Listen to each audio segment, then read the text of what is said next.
no existe mecanismos o incentivos para el cumplimiento eficiente o el cumplimiento oportuno de estas políticas nacionales, pero lo importante es que tenemos líneas directrices en cómo es que debemos llevar a cabo la gestión pública, ¿no? El día de ayer hablamos de los fundamentos de la regulación, ¿no es cierto?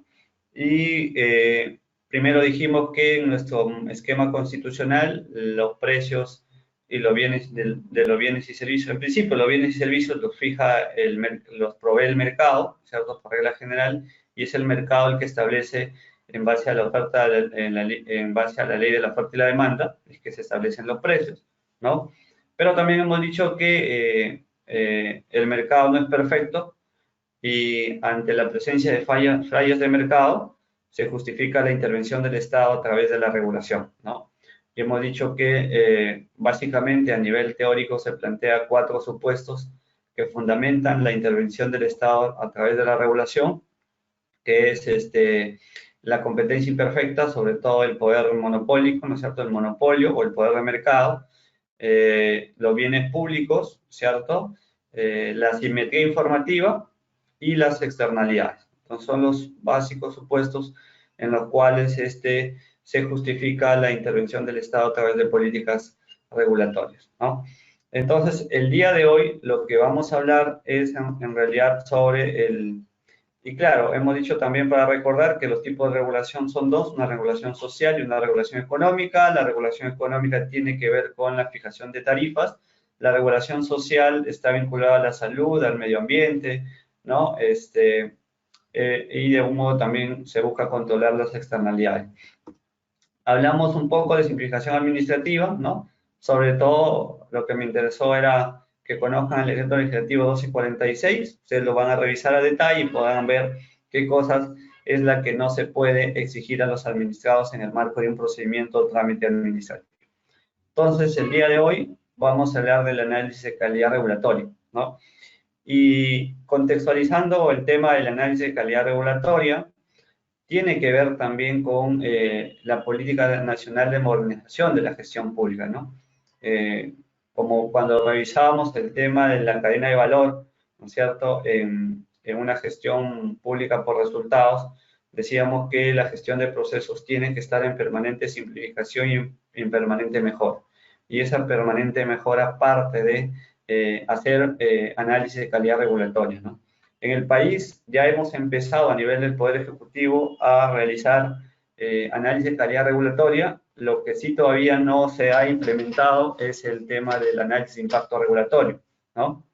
Que es un tema mucho más complejo, mucho más sofisticado, pero ya tenemos la obligatoriedad a nivel del Poder Ejecutivo de hacer el ACR, que es el análisis de calidad regulatoria, y es sobre todo vinculado a procedimientos administrativos.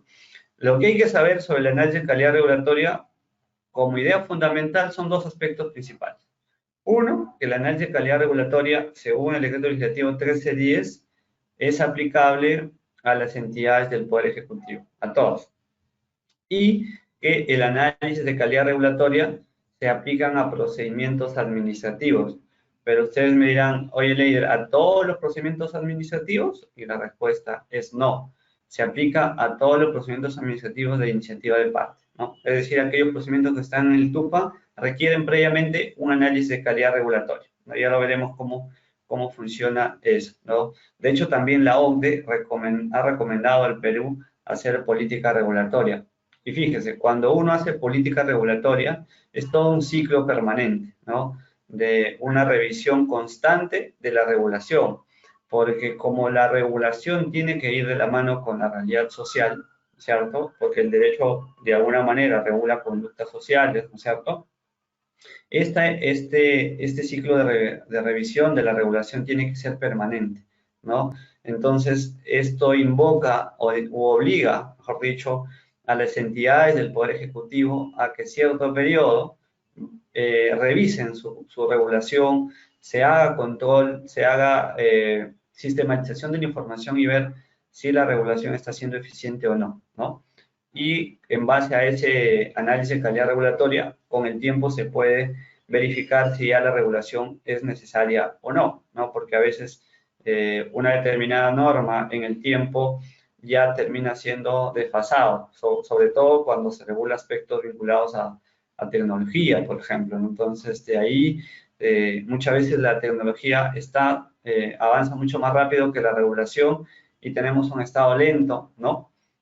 Y probablemente el privado ya tenga mejores estándares de control de las conductas, ¿no es cierto? Y fíjese, algo que también no les comenté de lado cuando hacemos política regulatoria, es que en todo análisis de una propuesta legislativa, como hemos dicho, casi en todo análisis que tiene que ver con la solución de un problema, identificamos el problema público, hemos dicho, ¿no es cierto? Luego, en base a la información, recopilación de data, se tiene que verificar las causas del problema, ¿cierto? Y luego se plantean alternativas de solución. Pero desde la teoría de la regulación, lo que se plantea también es que si del análisis que se haga a las alternativas de solución, probablemente una de las opciones también tiene que ser no regular. O sea, cuando hagamos política regulatoria, no es que desde ya yo como gestor público diga voy a regular de esta manera, ¿no? Y en verdad el ciclo de regulación empieza con identificar el problema y luego alternativas de solución. Y dentro de las alternativas de solución siempre tiene que estar, por lo menos cuando se hace análisis de impacto regulatorio, que no es igual al análisis de calidad regulatoria, se tiene que tener como una opción de política regulatoria no regular, es decir, no intervenir, porque el análisis que se haga tanto de las variables de costo-beneficio, ¿no? Quizás se evidencie que es mejor no regular y que el problema podría ser de algún modo dar ciertos lineamientos, no de intervención respecto a la conducta, sino de algún modo, por ejemplo, incentivar desde el Estado, a través de ciertas políticas informativas, ¿no? A la autorregulación, ¿no? Porque el privado a veces tiene también políticas de control de sus conductas y se establecen a través de lo que se llama la autorregulación, ¿no? Creo que la autorregulación podía funcionar en aquellos mercados no regulados y donde no hay alto interés público, pero sí la autorregulación no se ha visto que sea, por lo menos desde mi óptica, desde mi posición, es que la autorregulación muchas veces no funciona en aquellos sectores, o por lo menos el Estado debería intervenir con mayor claridad en aquellas actividades de alto interés público, ¿no? Que son salud, educación, por ejemplo, ¿no? Y derechos laborales, medio ambiente. Entonces, ahí sí se requiere de una política de intervención mucho más intensa por parte del Estado. Ahora, claro, desde el análisis de políticas regulatorias, yo tengo una posición un poco ya definida, por lo menos desde mi concepción, es que si uno hace, por ejemplo, eh, simplificación de entrada, ¿cierto? Por ejemplo, si uno dice en el trámite de un procedimiento administrativo, yo voy a regular el procedimiento en base a declaraciones juradas. Entonces, bueno, ya. Pero si flexibilizamos las reglas de entrada, por lo menos desde mi posición, es que se debe de alguna manera hacer un control ex post un poco más intensa, ¿no? Entonces creo que desde una concepción, por lo menos que la que planteo yo, es que si simplificamos por el lado de la entrada al mercado, deberíamos fortalecer el control ex post o durante la actividad que realiza el privado. En cambio, si hacemos un control alto del acceso a la actividad, creo que podríamos de alguna manera flexibilizar el control ex post, ¿no? Pero eso es a nivel conceptual y habría que ver si esta idea que planteo se podría aplicar en determinados sectores, ¿no? Eso es a nivel conceptual. Bien, entonces, una de las opciones de política regulatoria también es no regular, ¿ok?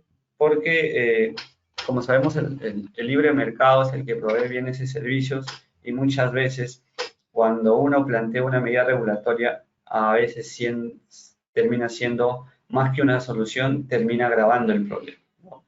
Y creo que uno de los ejemplos que comentaba ayer era el tema de los estacionamientos, ¿no? Que en verdad ya es autógrafa, pero Ejecutivo la observó, ¿no? Porque se estableció, o el autógrafo establece, esta ley no ha sido publicada, por lo tanto no es vigente. Lo que se estableció ahí en esa autógrafa es que en los establecimientos comerciales, en los estacionamientos comerciales, se cobre por minuto y ya no por hora, ¿no? Entonces, en verdad, como el Estado y el regulador sabe que no puede fijar precios, por lo menos en actividad en donde hay libre competencia, ¿no? Donde hay competencia en el mercado, ¿no? Entonces ahí el legislador no puede y está prohibido fijar precios, ¿no? Y entonces cuando al legislador se le ocurre establecer el cobro de estacionamientos por minuto, lo que va a hacer el privado, ¿no es cierto?, en base a su estructura de costos, es elevar el precio por minuto, ¿no? De tal manera que, como sabe el privado, que el legislador o el Estado peruano en general no puede fijar precios, él puede elevar el precio por minuto, y en verdad eso ha ocurrido. Entonces, y eso desincentiva también de algún modo, ¿no? A la existencia o a la entrada de nuevos competidores al mercado. Entonces, lo ideal, creo yo, cuando no se pueda regular precios y si estamos pensando desde el lado de la política regulatoria de beneficiar al usuario o al consumidor, lo que hay que hacer es, como Estado, promover la libre competencia. Porque si hay más agentes económicos en el mercado, va a haber una mejor calidad de prestación del servicio, porque al haber otros competidores, ¿no es cierto?, el proveedor del servicio se va a preocupar por tener mayor rentas y esto implica tener mayores clientes o mayores usuarios. Entonces, esto debe tener claro toda política regulatoria y cómo está estructurado en el país. Y a veces los legisladores, tanto a nivel del Congreso, de hecho alguna vez el Poder Ejecutivo y los gobiernos regionales y locales debemos tener en cuenta eso, ¿no? Cuando hagamos regulación, por ejemplo, en temas de zonificación, de licencias de funcionamiento, ¿no? Vincular actividades como bodegas, peluquería, restaurantes o lo que fuera, lo que hay que pensar es cómo yo promuevo la libre competencia, cómo yo promuevo la mayor cantidad de entrada de agentes en el mercado, ¿no? Para que quien sea el beneficiario al final sea el consumidor o los clientes, los ciudadanos. Porque imaginémonos si yo establezco ciertos costos altos para la entrada de agentes en el mercado. Imaginémonos que una municipalidad dice que para tener una peluquería se tiene que cumplir con un área, no sé, pues de 1000 metros cuadrados, que tenga 10 colcheras, ¿no? Y, no sé, pues que tenga un horario limitado, ¿no? Entonces limita la zona horaria, establece un área amplia para una peluquería, le dice que tiene que tener cochera, ¿no? Entonces, ¿qué hacemos con esta regulación? Esto va a impedir, esta regulación, de hecho, que va a impedir la entrada de nuevos agentes económicos al mercado. Entonces, como quizás solo uno o dos puede cumplir estos requisitos, se va a generar vía regulación desincentivos para que entren nuevos agentes económicos y solo uno o dos proveedores de estos bienes o servicios en una determinada zona. ¿Y esto qué va a implicar? Que como hay bastante demanda, ¿no es cierto?, y sean unos pocos proveedores, el precio, como es lógico, va a tender a subir. ¿Y quiénes se perjudican con la regulación? Los ciudadanos. Entonces, eso hay que tener claro en toda política regulatoria, ¿no? Y ya, por ejemplo, Indecopi ha declarado barrera burocrática mucha regulación municipal, sobre todo a restricción horaria, ¿no? Sí, de hecho, no comparto algunos fallos que hace el Indecopi, porque hay actividades que no necesariamente son actividades de mercado y donde la regulación debe ser más intensa.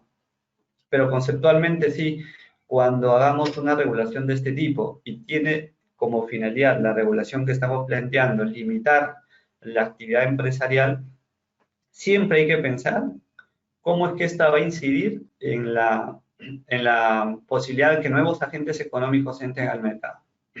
Y claro, probablemente habrá regulación municipal que tenga esa intención, ¿no? Uno nunca sabe, pero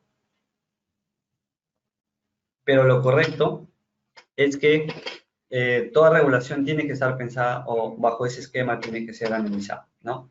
Porque de lo contrario, insisto, los perjudicados, con política regulatoria de este tipo son los usuarios o consumidores. Mientras mayor cantidad de agentes económicos haya en el mercado, va a haber una guerra por los usuarios o clientes y esto siempre va a tender a que haya mayor calidad del producto o servicio que me ofrecen y pueda tender a que los precios bajen, ¿no? Entonces, eso hay que tener clarito en un esquema de política regulatoria.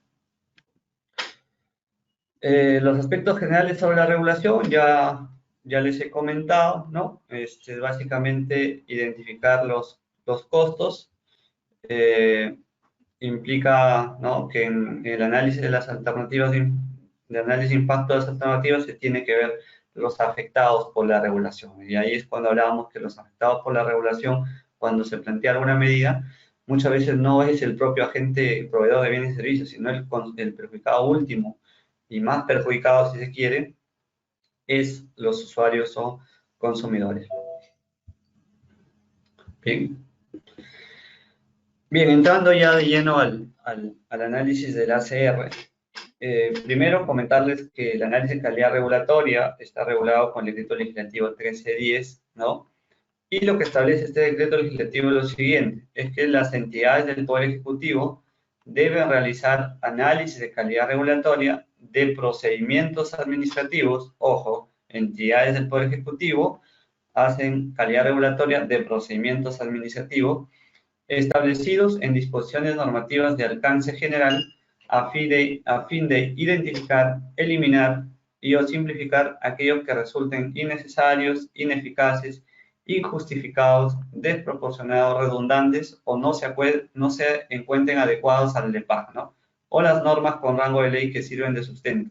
El ACR también tiene como finalidad determinar y reducir las cargas administrativas que se generan a los administrados como consecuencia del trámite del procedimiento administrativo. Y algo también que señala este decreto legislativo 1310, que el ACR no se aplica a los procedimientos administrativos contenidos en leyes o normas con rango de ley, ¿no? Salvo que estén desarrollados en normas reglamentarias. Una vez realizado el análisis, deben ser remitidos a la comisión multisectorial, que lo vamos a explicar luego. Entonces, ¿qué podemos sacar como ideas fuerzas de esta disposición normativa? Uno, que el ACR solo se aplica a las entidades del Poder Ejecutivo, como les había comentado, y se aplican a procedimientos administrativos. Si bien es cierto, el decreto legislativo 1310 no establece a qué tipo de procedimientos administrativos, sin embargo, se ha dejado en claro, y así lo entiende la PCM también, es que se aplican solo a procedimientos digamos, a iniciativa de parte, ¿no? Teóricamente, aprovechando que estamos hablando de procedimientos a iniciativa de parte, los procedimientos administrativos, por su forma de iniciación, se clasifican en dos tipos, ¿no? A iniciativa de parte y procedimientos iniciados de oficio, es decir, que son iniciados por la propia entidad. En iniciativa de parte, nuestra regulación señala que se clasifican en dos tipos de procedimientos, procedimientos de aprobación automática y procedimientos de evaluación previa. Y los de evaluación previa a su vez se clasifican en sujetos a silencio positivo y sujetos a silencio negativo, ¿cierto? Los procedimientos administrativos que son iniciados de oficio, podemos tener dos ejemplos si se quiere. Voy a dar cuatro, ¿ya? Procedimientos disciplinarios, ¿no es cierto? Básicamente la ley Servir, ¿no es cierto? Creo que hablamos algo la clase pasada. Los procedimientos sancionadores, ¿no? Y otro ejemplo es los procedimientos de revocación, ¿no? Revocación y nulidad de oficio, ¿no? No voy a ahondar en estos temas porque no es materia de temática del curso que estamos llevando, pero como ideas conceptuales quería comentarles ellos. De hecho, algo que hay que tener en cuenta es que el procedimiento sancionador propiamente dicho es diferente al procedimiento disciplinario, ¿ok? Y teóricamente, ya para que ustedes ahonden y tomen nota si quieren, es que yo parto y adopto la posición en la que señala, por ejemplo, como ciudadanos podemos tener, si se quiere, dos tipos de deberes de sujeción. Hay deberes generales de sujeción y hay deberes especiales de sujeción. Los deberes generales de sujeción es la que lo tenemos todos como ser ciudadanos como tal. yo tengo un deber general de sucesión, por ejemplo, de respetar las normas de tránsito, ¿no es cierto? La normativa que establece que no puedo cruzar un semáforo en rojo, eso implica un deber general de sujeción, porque es dirigida a todos los ciudadanos como tal. En cambio, los deberes especiales de sujeción son aquellos que están presentes cuando un ciudadano pertenece a una determinada organización. Entonces, por ejemplo, cuando uno es servidor o funcionario público, pertenece a una organización administrativa y ahí hay ciertos deberes que cumplir. Y si los incumplimos, estamos sujetos a responsabilidad disciplinaria. Cuando incumplimos los deberes generales de sujeción, podemos ser pasibles de una sanción administrativa, ¿no es cierto? Y ahí es el derecho administrativo sancionador que se aplica. En cambio, cuando se aplica o se incumplen deberes especiales de sujeción, estamos ante la figura del derecho disciplinario. Y como podrán notar, el derecho disciplinario no es privativo del sector público.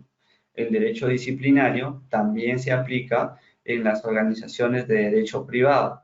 Por eso es que, por ejemplo, alguien que pertenezca a una asociación sabe que debe cumplir con el estatuto de la asociación. Y si uno incumple los estatutos de una asociación, puede ser excluido de la asociación porque esa asociación ejerce poder disciplinario dentro de la organización.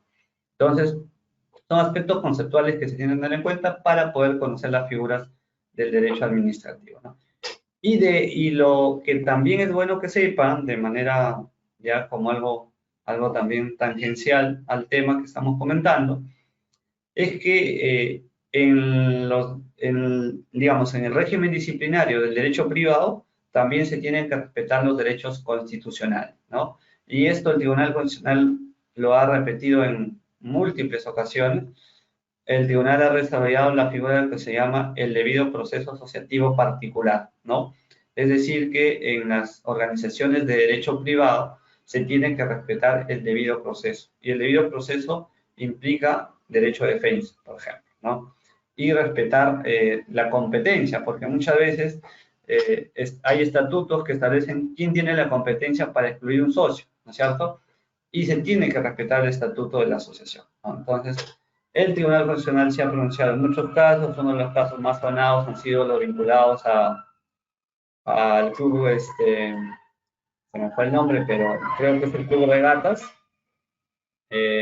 caso vinculado a Luciana León, porque excluyeron del Club Regatas a Rómulo León por los retroaudios, y Luciana León pertenecía al Club Regatas, si no mal recuerdo, pero estaba afiliada de manera accesoria a su padre. Entonces el Club Regatas no le permitía a Luciana León formar parte del club de manera independiente sin tener en cuenta la accesoriedad de la afiliación de su padre. Entonces el tribunal declaró fundada la demanda y ordenó que se respete, digamos, el derecho a la libre asociación, ¿no?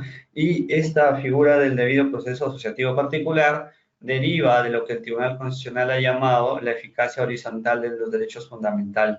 Como sabemos, los derechos fundamentales surgieron para limitar el poder, ¿no es cierto? Es decir, en la relación de la autoridad con los ciudadanos.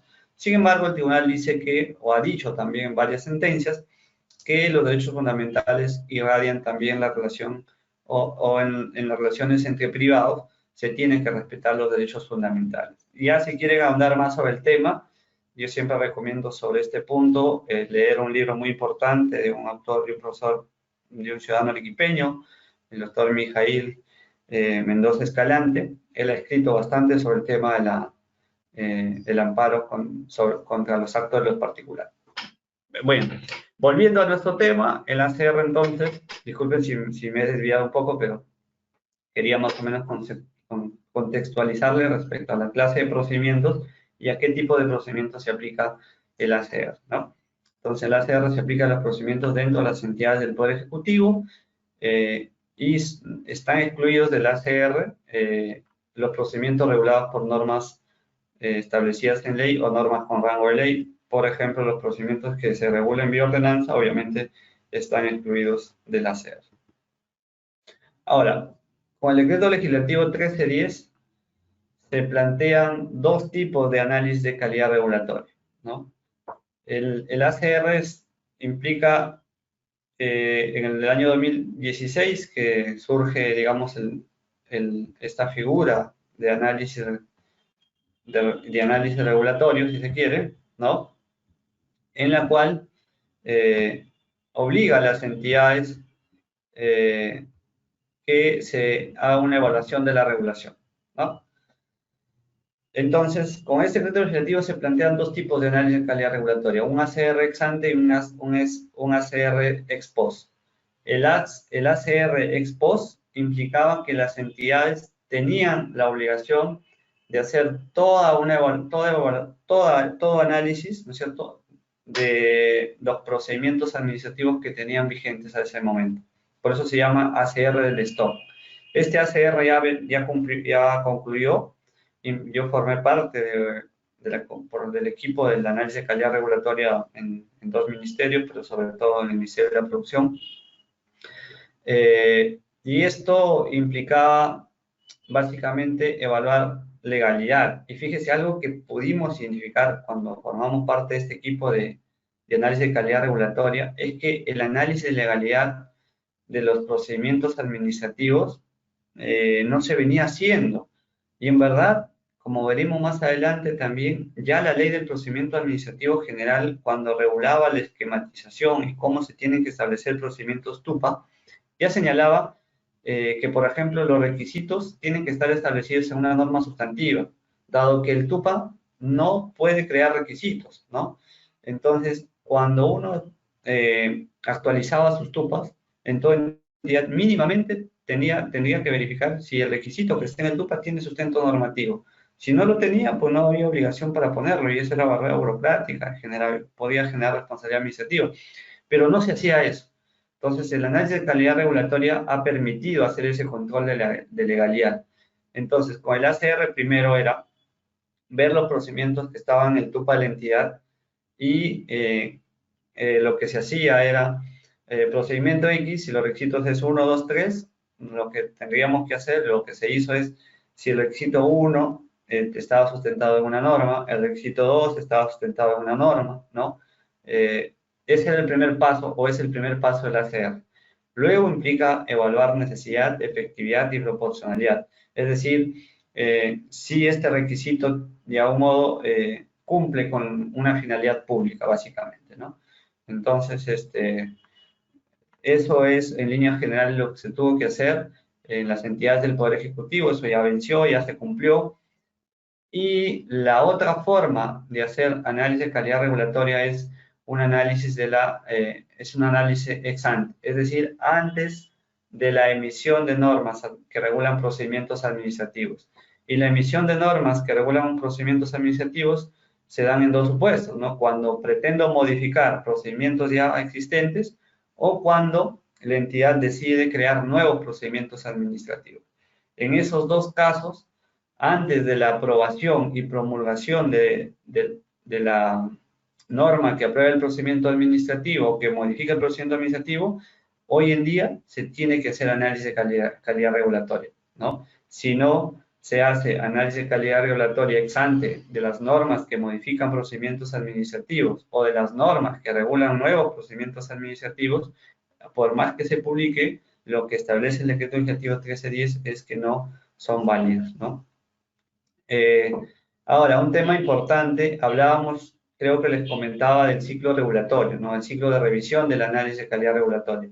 Y lo que establece el decreto legislativo 1310 es que el análisis debe ser cada 3 años. Entonces, ya hay un mandato legal para que las entidades del Poder Ejecutivo cada 3 años revisen, ¿no es cierto?, y actualicen permanentemente los procedimientos administrativos. Entonces, eso se tiene que hacer siempre. Entonces, lo que sí no hay obligatoriedad para hacer ACR son en las entidades del gobierno regional y local, ¿no? Entonces, probablemente como Estado tenemos ese nuevo reto, ¿no? De hacer ACR en los gobiernos locales y regionales. Y entiendo aquí que hay muchos participantes del curso de diferentes partes del país, ¿no?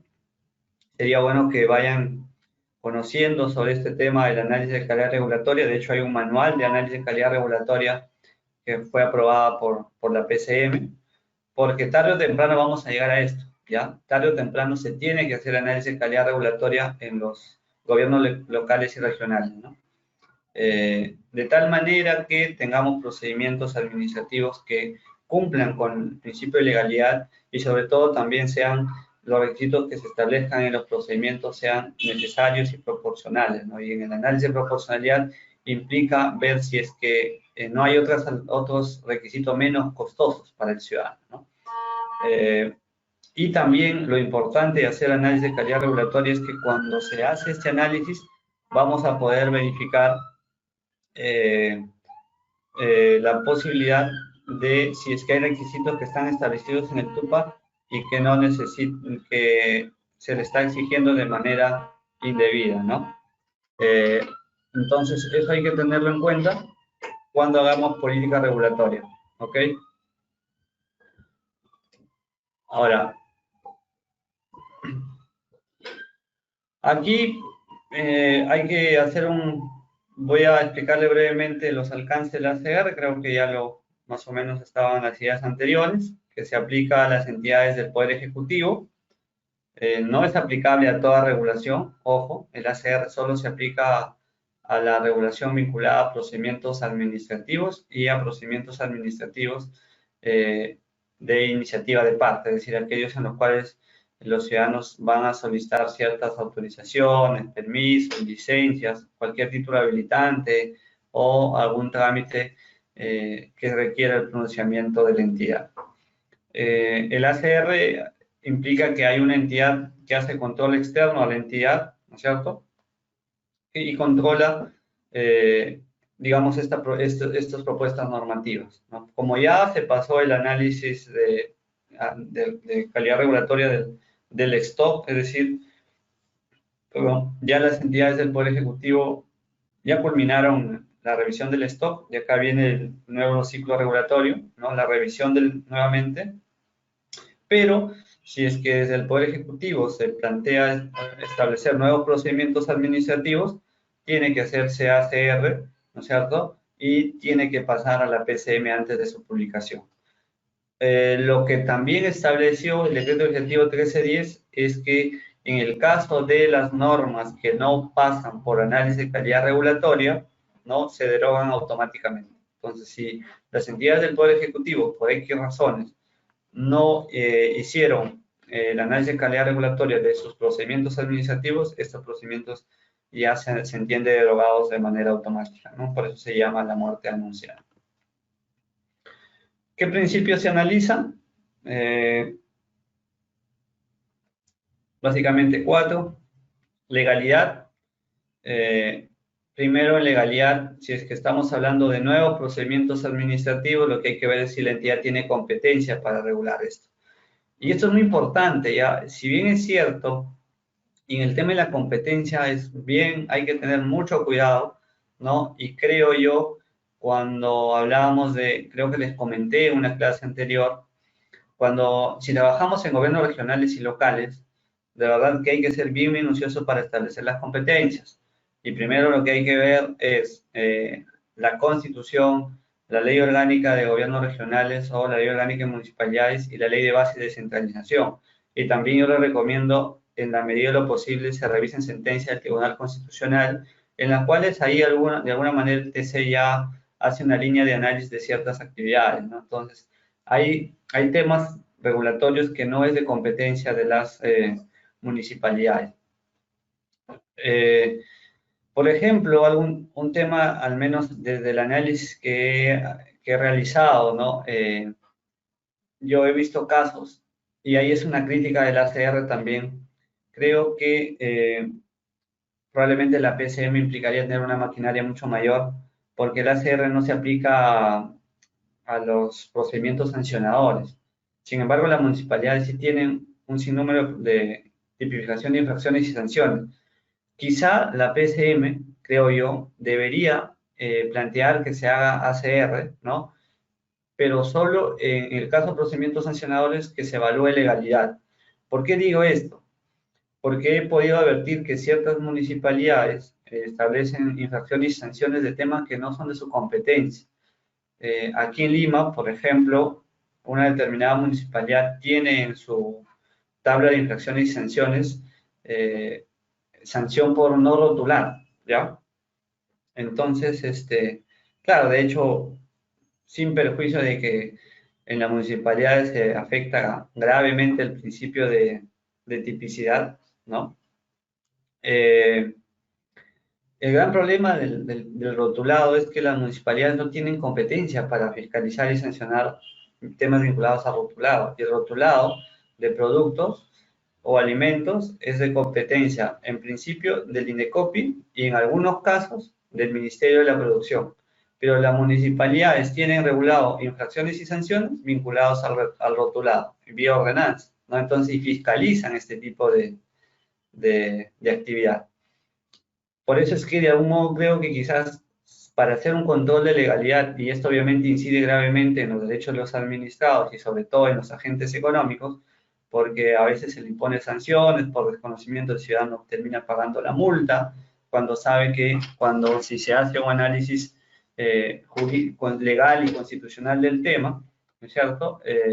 Las municipalidades se advierte que las municipalidades no tienen competencia.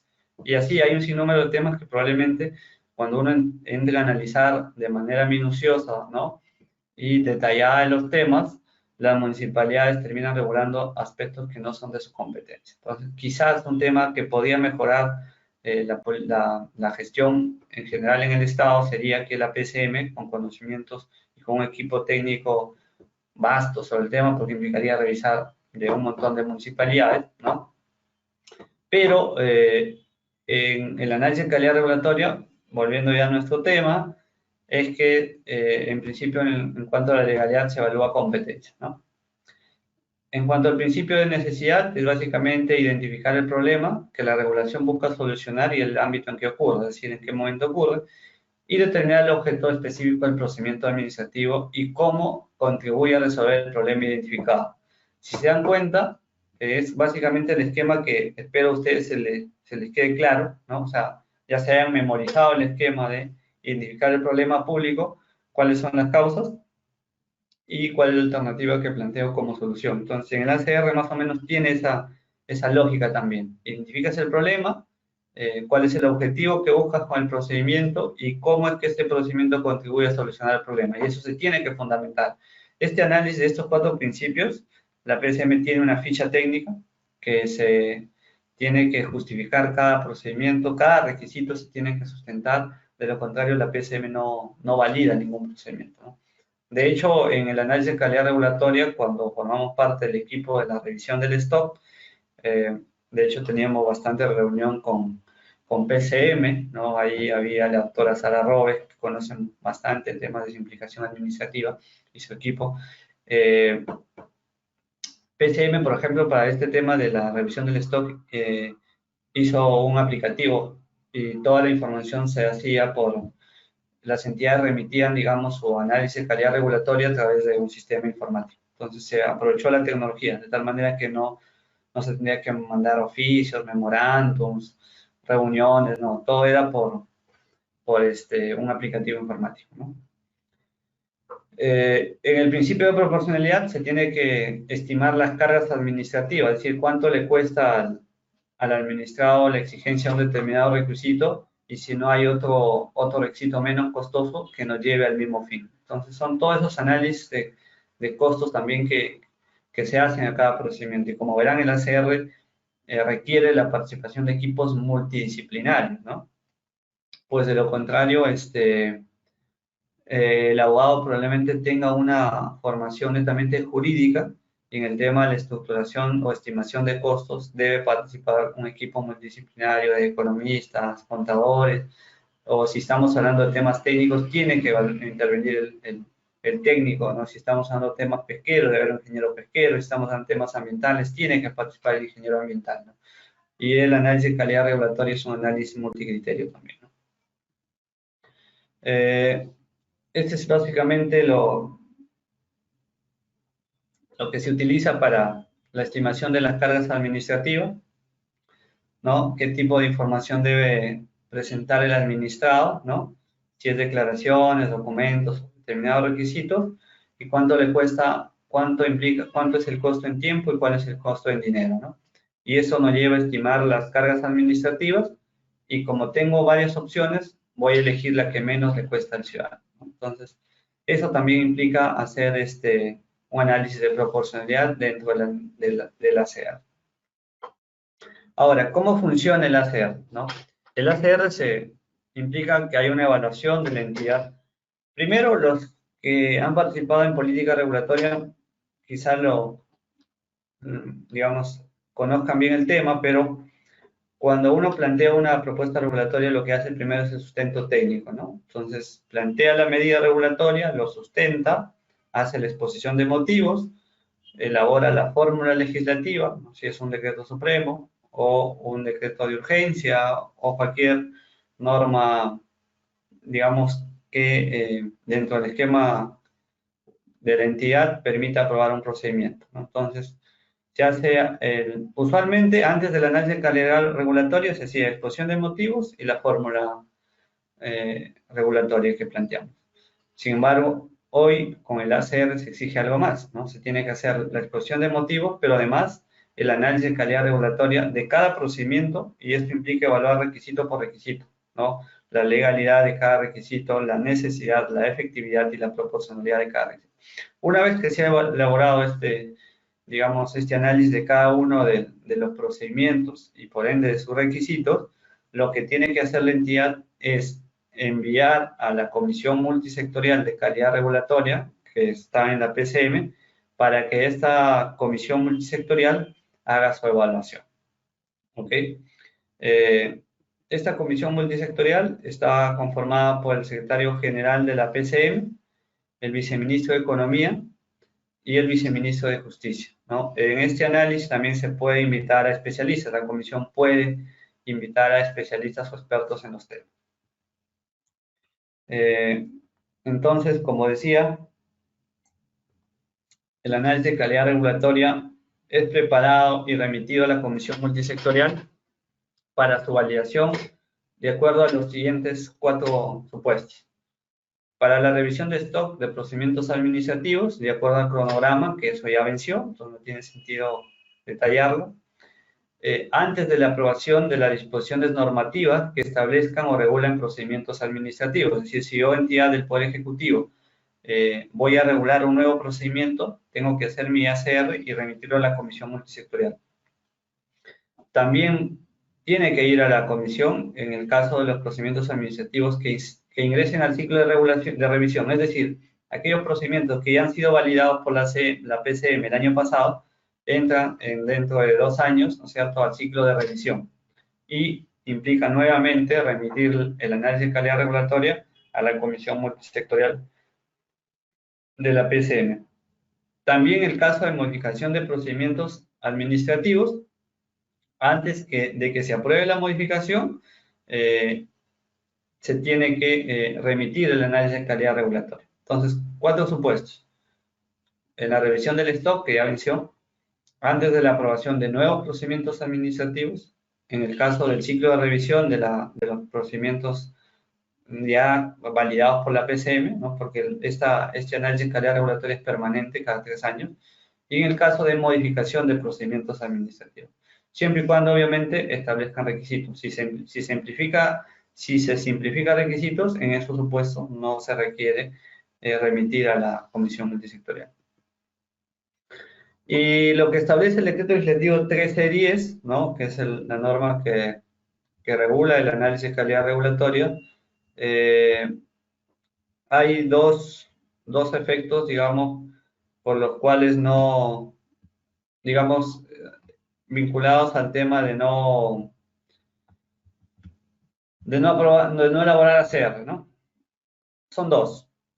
Si la entidad no hace ACR o no hizo ACR de los procedimientos administrativos ya vigentes a la fecha de promulgación del decreto legislativo 1310, como ya comenté, se produce su derogación automática. Y si no se hace análisis de calidad regulatoria de procedimientos administrativos, de aquellas normas que regulan procedimientos administrativos nuevos o de aquellas normas que modifican los procedimientos existentes, lo que tiene como consecuencia es que no entra en vigencia el dispositivo normativo. Por más que se publique, se entiende que no entra en vigencia. Así lo establece el decreto legislativo 1310. ¿Okay?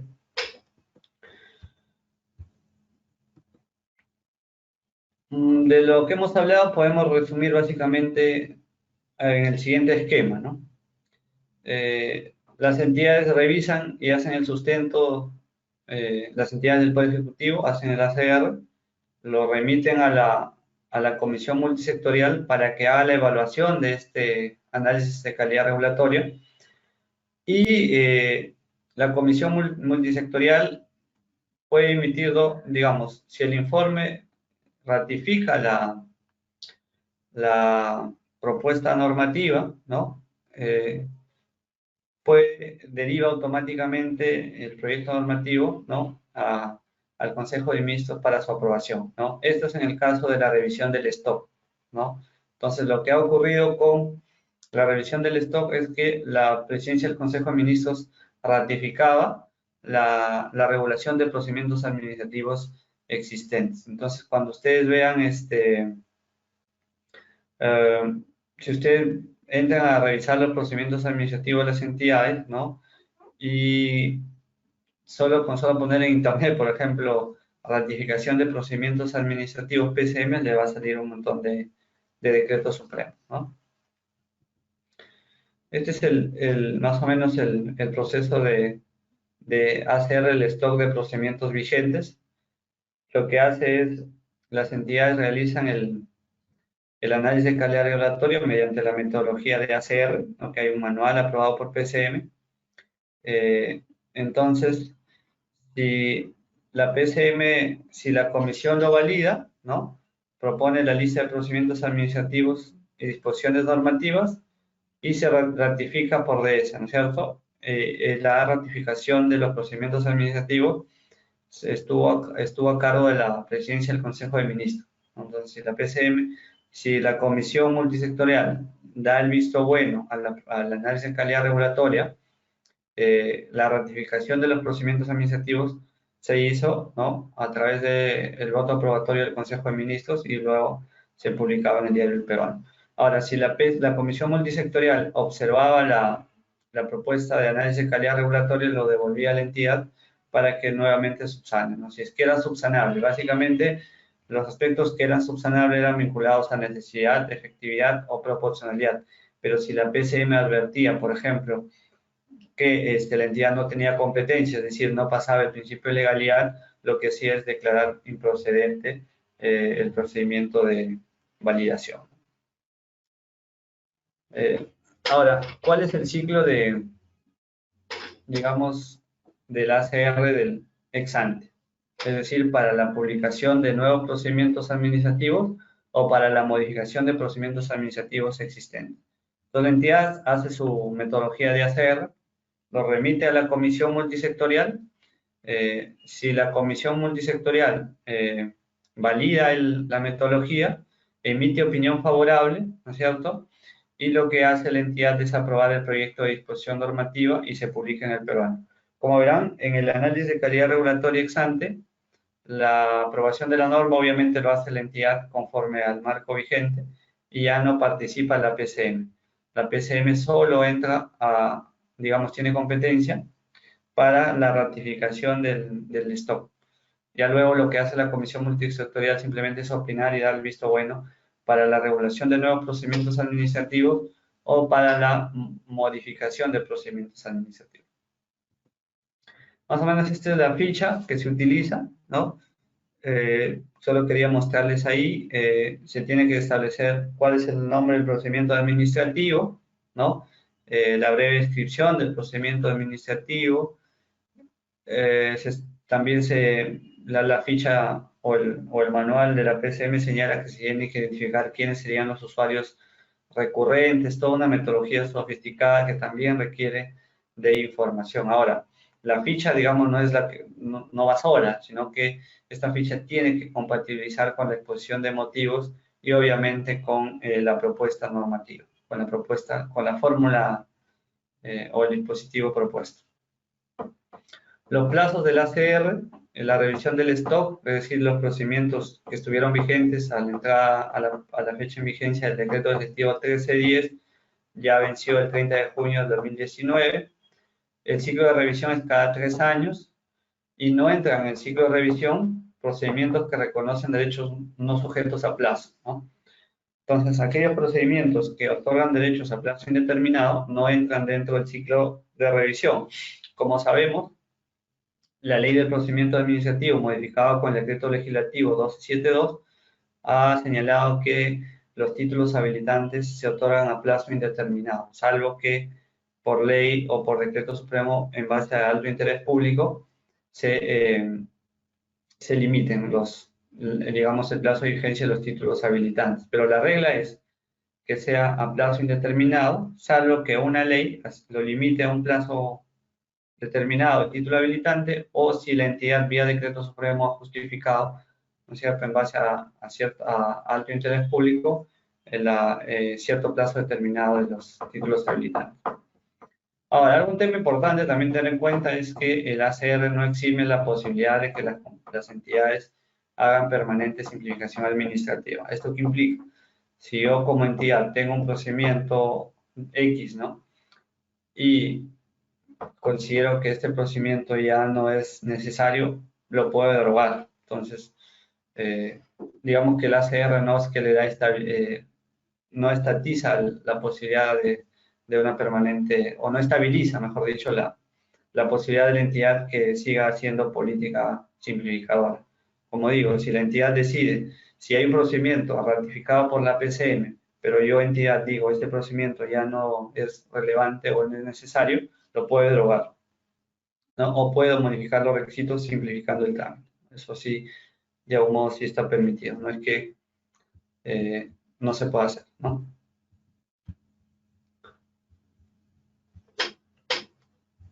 Ok.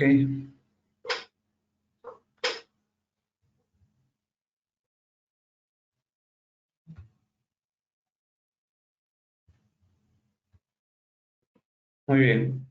Aquí un tema que ha entrado al debate a raíz del análisis de calidad regulatoria es que el, se ha preguntado, digamos, en el mundo académico si una vez que la PCM ha validado el procedimiento administrativo, cabe preguntarnos si es posible o no plantear una denuncia por barrera burocrática respecto de un procedimiento administrativo o de un requisito que se establece en un procedimiento administrativo, si es posible plantear una denuncia por barrera burocrática, ¿no? Lo que se ha establecido es que sí es posible plantear una denuncia por barrera burocrática, pero solo a pedido de parte, es decir, cuando un ciudadano denuncia un requisito por barrera burocrática ilegal o irracional. A manera de conclusión, también es bueno tener en cuenta que están fuera del análisis de calidad regulatoria las normas con rango de ley, ¿no? O sea, si un procedimiento administrativo está señalado en una norma con rango de ley, es decir, si la ley o la ordenanza municipal, por ejemplo, regula el procedimiento y establece los requisitos, los plazos, el tipo de silencio, ¿no? Esos casos no pasan por análisis de calidad regulatoria. También están fuera del alcance del ACR los procedimientos tributarios, los procedimientos administrativos derivados de acuerdos internacionales, las modificaciones que no crean procedimientos administrativos, los procedimientos a iniciativa de oficio, ya hemos dicho que ahí están los procedimientos sancionadores o disciplinarios. Yo creo que debería incluirse por lo menos análisis de legalidad en el procedimiento sancionador, ¿no?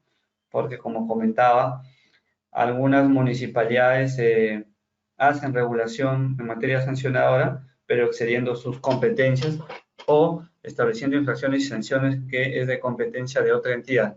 Entonces, creo que de cara a evitar estas fallas regulatorias, ¿no? Debería por lo menos hacerse un control de legalidad, no un control de efectividad, necesidad o proporcionalidad, probablemente eso va a ser complicado hacerlo, pero sí creo que legalidad podría plantearse frente a procedimientos administrativos sancionadores.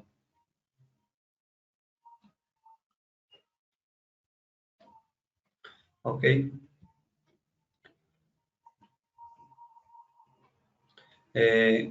Aquí me hacen una pregunta, Ernesto, me dice si el análisis de calidad regulatoria tiene que ver con procedimientos administrativos de las entidades públicas, por lo tanto, ¿tiene relación con los procedimientos TUPA? Por supuesto que sí, tienen que ver con los procedimientos TUPA. Y eso lo vamos a comentar luego, pero para ya responderla como una idea general es, el análisis de calidad regulatoria se aplica a las normas sustantivas. ¿Ya? La norma que aprueba el TUPA es una norma procesal, si se quiere, una norma procedimental, ¿no? Porque el TUPA no crea requisitos y el TUPA no crea procedimientos. El TUPA de las entidades solo sistematiza los procedimientos que están regulados en una norma sustantiva, ¿ok? Entonces, el ACR, de algún modo, es un paso previo, es algo antes de la aprobación del TUPA, ¿no? El ACR se hace respecto de la norma sustantiva que aprueba el TUPA. Perdón, de la norma sustantiva que regula procedimientos y requisitos, ¿no? Y el TUPA simplemente compendia, ¿no? Procedimientos y requisitos que ya han pasado por ACR. Más o menos así, eso es lo que debe entenderse de esa manera. Mauro nos dice si la barrera burocrática se da en todos los procedimientos administrativos en el sector público. Por ejemplo, no es posible presentar una denuncia de barrera burocrática respecto de la imposición de una sanción, ¿ya? Eso no controla Indecop. También están fuera del alcance del ACR la aprobación de normas internas, ¿no? Sobre todo ROF y procedimientos administrativos que están enmarcados dentro de la función reguladora, sobre todo los organismos reguladores, ¿no? OCITRAN, OCITEL, ¿no? SUNAS, o SINERMIN, que estén vinculados a su función reguladora, eso no necesita o no es exigible hacer este análisis de calidad regulatoria. Ahora, en el marco del ACR, las entidades tienen ciertas obligaciones. Primero es adecuar y depurar procedimientos administrativos no ratificados. Porque, ¿qué ocurre? Si la PCM, una vez que hizo el análisis del stock de los procedimientos administrativos vigentes, se entiende que hay ciertos procedimientos que no pasaron por el ACR, es decir, no fue validado. Entonces, lo que tiene que hacer la entidad es depurar esos procedimientos que están en su TUPA, ¿no es cierto? Y sacarlos, ¿no? Si la PCM, puede que la PCM haya ratificado el procedimiento, pero no todos los requisitos del procedimiento. Entonces, lo que tiene que hacer la entidad es emitir normas para limitar requisitos que no pasaron por el ACR. Y también hay obligación de las entidades de publicar procedimientos administrativos eliminados y publicar los procedimientos ratificados y sus requisitos. Y esto implica básicamente actualizar el TUPA de la entidad, ¿no? Básicamente aquí también quería comentarles a grandes rasgos la aprobación, las reglas que establece la ley del procedimiento administrativo para la aprobación del TUPA. Entonces, hasta aquí ya hemos hablado en líneas generales cosas fundamentales sobre el análisis de calidad regulatoria. Repito, el análisis de calidad regulatoria se aplica a las entidades del Poder Ejecutivo solo respecto a procedimientos administrativos a iniciativa de parte. El ACR no se aplica a las normas con rango de ley, esto es una ley emitida por el Congreso, un decreto legislativo, un decreto de urgencia, ¿no? O las ordenanzas municipales y regionales. Desde ya quedan fuera del ACR todas las normativas municipales que regulan procedimientos administrativos porque el ACR solo se aplica a las entidades del Poder Ejecutivo. El ciclo de revisión del ACR es cada 3 años. Existe una comisión multisectorial que evalúa y valida el ACR que hacen las entidades. ¿Okay? Entonces, eso es. Y el ACR implica evaluar legalidad, necesidad, efectividad y proporcionalidad, ¿no? El análisis de legalidad de algún modo ya estuvo vigente o ya está vigente con las reglas de aprobación del TUPA. Sin embargo, con la ACR de algún modo se dio un poco de más fuerza o intensidad a esto, porque el hecho de que no se haya hecho un análisis, no se realice un análisis de legalidad de los procedimientos administrativos, tenía como consecuencia una derogación automática. Por eso es que las entidades se vieron la necesidad y es la obligación sobre todo de efectuar el análisis de calidad regulatoria. Bien, ¿cuáles son las reglas para la aprobación del TUPO? Ustedes deben saber dos cosas elementales. Primero, los requisitos y procedimientos se regulan en una norma distinta a la que aprueba el TUPO, ¿ya? O sea, hay un decreto supremo, por ejemplo, que regula el procedimiento de emisión de licencias de conducir. ¿Ok? Ese decreto supremo tiene que aprobar el procedimiento para la obtención de la licencia y los requisitos para la obtención de licencia. Entonces, si este decreto supremo que aprueba el procedimiento y requisitos de obtención de licencia de conducir, tiene que ser trasladado al TUPA de la entidad tal cual está establecido en el decreto supremo. Entonces, el TUPA lo que hace simplemente es jalar los requisitos y procedimientos que ya están establecidos en una norma sustantiva. Por eso es que la ley del procedimiento administrativo general señala que el TUPA solo compendia y sistematiza los procedimientos. El TUPA no es una norma, digamos, no es un instrumento de gestión para aprobar procedimientos ni para crear procedimientos administrativos. Lo único que se puede hacer a través del TUPA es establecer los derechos de tramitación. Es más, lo que establece la ley del procedimiento administrativo actual es que cuando regulemos procedimientos administrativos en la norma sustantiva, se tiene que establecer cuál es, por ejemplo, el tipo de silencio aplicable al procedimiento administrativo. Y lo que les comento está en el artículo 40 de la Ley del Procedimiento Administrativo General, del TUO, el cual señala que los procedimientos administrativos y requisitos deben establecerse en una disposición sustantiva, aprobada mediante decreto supremo o norma de mayor jerarquía, por ordenanza regional, por ordenanza municipal, por resolución del titular de los organismos constitucionalmente autónomos, ¿no? Lo que también establece este artículo es que los procedimientos administrativos deben ser compendiados y sistematizados en el TUP, aprobados para cada entidad, en el cual no se pueden crear procedimientos ni establecer nuevos requisitos, salvo lo relativo a la determinación de los derechos de tramitación que les sean aplicables de acuerdo al marco vigente. Está, creo, clarito eso, sin embargo, muchas entidades, sobre todo los gobiernos regionales y locales, porque desde el lado de la función pública en la que vengo realizando y he realizado, me ha tocado dar asistencia técnica a algunos gobiernos regionales y lo que primero he hecho cuando he llegado a un determinado gobierno regional es pedir el TUPA a la entidad, ¿no? Y en verdad, los TUPAs de las entidades, los gobiernos regionales, sí necesitan una permanente revisión, ¿no? Ahí hay mucho por trabajar, ¿no?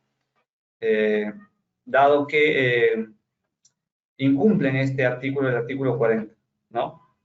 En razón a que muchas veces se ha utilizado el TUPA para crear procedimientos y para crear requisitos, y eso es ilegal, ¿no? Si alguien denuncia por barrera burocrática, se lo trae abajo todos los procedimientos que incumplan este mandato legal, ¿no? Entonces, eso no olviden. Y lo que establece el numeral 40.4 de este artículo 40 es que las entidades solo exigen a los administrados el cumplimiento de procedimientos, la presentación de documentos, el suministro de información o el pago de derecho de tramitación, siempre que cumplan con los requisitos previstos en el numeral anterior. Y lo que es más, incurre en responsabilidad la autoridad que procede de modo diferente, realizando exigencias a los administrados fuera de estos casos. ¿Cómo se tiene que interpretar esto? ¿Qué significa este artículo? Lo que significa es lo siguiente, que el TUPA de la entidad solo compendia y sistematiza procedimientos y requisitos. ¿Eso qué implica? Que si yo puedo tener un procedimiento con sus requisitos detallados en una norma sustantiva, pero no está en el TUPA de la entidad, no los puedo exigir. Ya el INDECOPI tiene varios procedimientos sobre eso y ha declarado barrera burocrática. Entonces, ojo, los que trabajamos por lo menos en entidades del Poder Ejecutivo hay que tener claro eso, ¿no? Y en verdad esta ley es aplicable a todas las entidades del Estado, ¿no? Entonces, gobiernos regionales, locales. Si una ordenanza, por ejemplo, regula un procedimiento y sus requisitos, lo que hay que hacer rápidamente es actualizar el TUPA de entidad. Pues de lo contrario, en base al numeral 40.4, correría como autoridad un riesgo de exigirlo, ¿no? Porque eso generaría responsabilidad si algún administrado conoce las reglas del derecho administrativo y nos puede plantear una denuncia al respecto. Entonces, además, si hay un requisito que está en el TUPA pero no tiene sustento en una norma sustantiva, tampoco debo exigirlo, ¿no? De lo contrario, estaría corriendo el riesgo, ¿no?, de ser pasible de una denuncia administrativa. Distinto es, desde mi óptica, cuando el administrado voluntariamente, ¿no?, presenta o cumple con presentar el requisito, ¿no?, que incumple esta regla del artículo 40.4. Ahora, lo que establece la ley del procedimiento también es que el hecho que el administrado cumpla no implica que consiente la exigencia ilegal y tampoco le impide presentar una denuncia posterior. Ojo ahí. Algo que se ha introducido con el decreto legislativo 1272, con las modificaciones que se hizo a la ley del procedimiento, es que, por ejemplo, antes de las modificaciones a la ley del procedimiento, los organismos técnicos especializados del Poder Ejecutivo no tenían competencia para aprobar sus procedimientos. ¿Por qué? Porque el artículo 36 de ese entonces, ahora 40, señalaba que los TUPAS se aprueban por decreto supremo, ¿ya? Y a raíz del análisis de calidad regulatoria, se evidenció este problema, ¿no? Porque entidades como SUNAR, por ejemplo, que es un organismo técnico especializado, tienen sus reglamentos aprobados por resoluciones, ¿no? No recuerdo si es por resolución del Consejo Directivo, la verdad ya no recuerdo, pero son normas aprobadas por la propia entidad. Pero como SUNAR está adscrita al MINJUS, se decía en ese entonces que quien debería aprobar el TUPA era el Ministerio de Justicia, porque la LEPAC decía con decreto supremo. Sin embargo, ya esto ha cambiado. Ahora los organismos técnicos especializados pueden aprobar requisitos y procedimientos, ¿no?, mediante resolución del órgano de dirección o del titular de la entidad. Entonces, es un tema que se ha precisado. No sé si sobre este tema hay alguna pregunta. Creo que no. Bueno, seguimos. ¿Cuáles son los requisitos que deben estar por lo menos mínimamente en el TUPA? Se tiene que establecer de manera taxativa los requisitos, la calificación del procedimiento, el pago de derechos por derecho de tramitación, el monto y la forma de pago, la autoridad competente para resolver el procedimiento administrativo, los recursos que proceden sobre la decisión que pueda tomar la autoridad competente y el órgano competente para atender los recursos. También en el TUPA se puede aprobar los formularios que puede utilizar el administrado para el inicio del procedimiento. Ahora, si el administrado decide no cumplir con el formulario, obviamente eso no impide que se admita a trámite el procedimiento en base al principio de informalismo. Y un tema que hay que tener en cuenta es que los formularios tienen que tener información netamente relevante, ¿no? No podía, vía formularios, tratar de sacar la vuelta a los requisitos que establece la norma sustantiva. Muchas veces también las entidades sacan los formularios o aprueban sus formularios y por ahí en el formulario hay información que de un modo termina siendo un requisito, una exigencia que no está establecida en la norma sustantiva, ¿no? Y eso también puede ser cuestionado.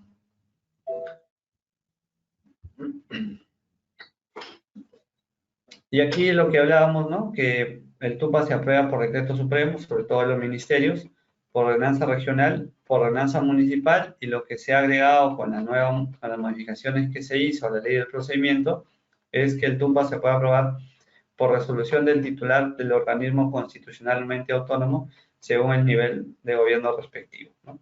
La norma que aprueba el TUPA se publica en el Diario Oficial del Peruano. Esta es aprobación y modificación, creo que ya es un tema poco relevante. Sobre la activación económica, no entra mucho la temática. Lo que podía comentarles de cara a la simplificación administrativa y que tiene que ver con temas vinculados a gestión pública, tema vinculado a gestión pública sobre la reactivación económica es digamos, la tramitología que se utilizó, ¿no? Y cuando hagamos política regulatoria siempre hay que pensar, primero, si el Estado, si la fórmula regulatoria que estoy planteando, tengo capacidad de cumplir, ¿no? ¿Y a qué me lleva esto? A qué viene mi comentario? Como saben, una vez que se declara la emergencia sanitaria en el país, ¿no? Eh, se decreta la cuarentena, luego de ello de algún modo se diseña las fases de reactivación económica en el país, ¿no? Y uno de los temas que se planteó para que los agentes económicos puedan reanudar sus actividades es la elaboración de sus protocolos sanitarios, ¿no? Sus protocolos COVID, ¿no? Entonces, lo que se reguló o que lo que se ha regulado en ese entonces, por lo menos en junio, julio de este año, es que el Ministerio de Salud emitió unos ciertos lineamientos de prevención, eh, digamos, para el contagio del COVID, ¿no? Entonces, unos ciertos lineamientos, una resolución ministerial. Entonces, lo que hizo el Decreto Supremo de Reactivación Económica es encargar a los sectores a aprobar digamos, los protocolos sectoriales. Y en verdad, al inicio de la pandemia fue todo un caos la regulación que se hizo, ¿no? Porque los empresarios, los agentes económicos, por ejemplo, lo que se tenía que hacer era presentar una solicitud ante el Ministerio de la Producción, una solicitud de reanudación de actividades. El Ministerio de la Producción tenía que aprobarte esta solicitud de reanudación y de ahí recién tendrías que enviar al Ministerio de Salud vía registro SICOVI, que a ese momento nadie lo conocía. Pasaron como un mes para que por lo menos salga a la luz y tenga, sea de acceso público el registro SICOVI del MINS. Y hubieron muchas personas que empezaron a presentar solicitud de reactivación o de renovación económica. El Ministerio de la Producción se demoró a responder. Luego el Ministerio de Salud no respondía, ¿no? Porque sin tener esa constancia de aprobación no podías iniciar la actividad económica. Y en verdad, esta toda regulación significó una traba, ¿no? Generó un poco de que agentes económicos realicen la actividad sin cumplir los estándares mínimos. Entonces la regulación terminó siendo una traba.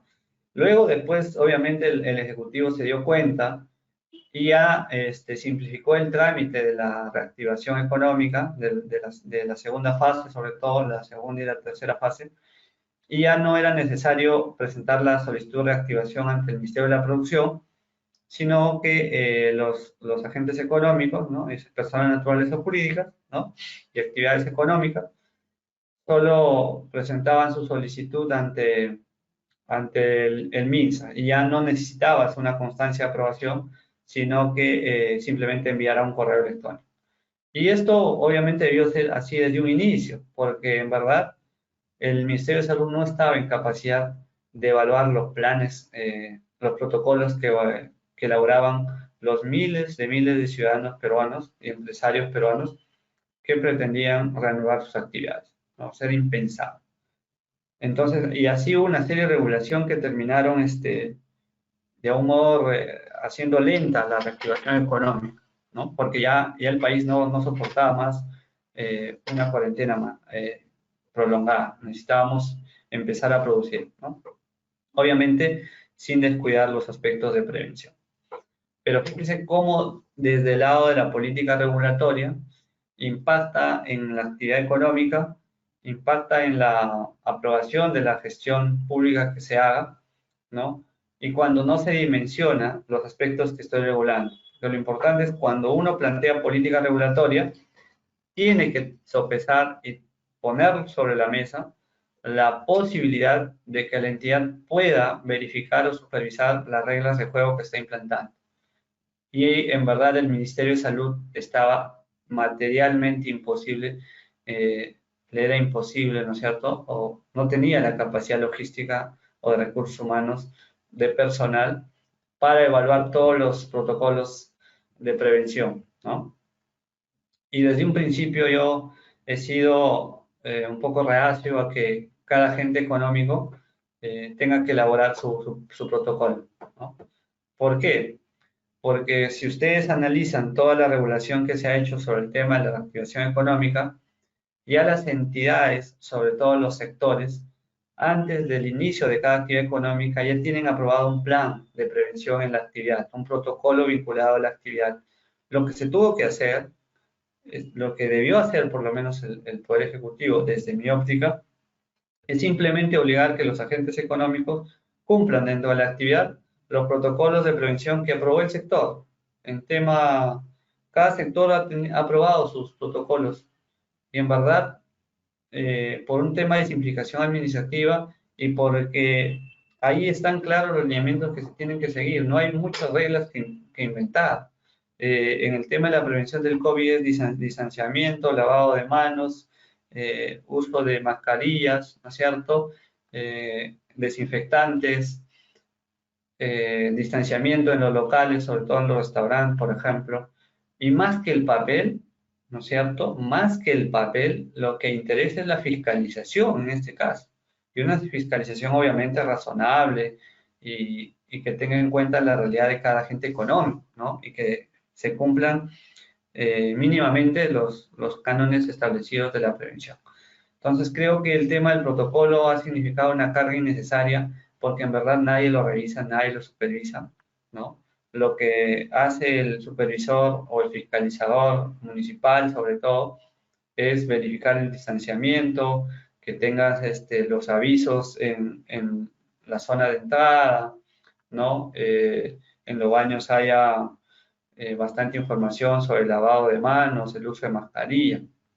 Y esos temas ya están en los, digamos, en el manual que aprobó el Ministerio de Salud y en los protocolos sectoriales. Entonces, ¿qué más se le puede decir? Es irracional desde mi óptica que se obligue a los empresarios o que se les haya obligado, ¿no?, a que se elaboren sus protocolos. Desde mi óptica, eso no debió funcionar.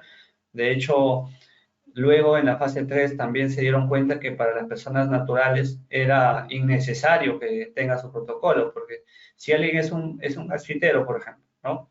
O alguien trabaja de manera independiente sacando fotocopia, no tiene ningún trabajador. O sea, ¿qué protocolo le puedes exigir a él? Es irracional eso, ¿no?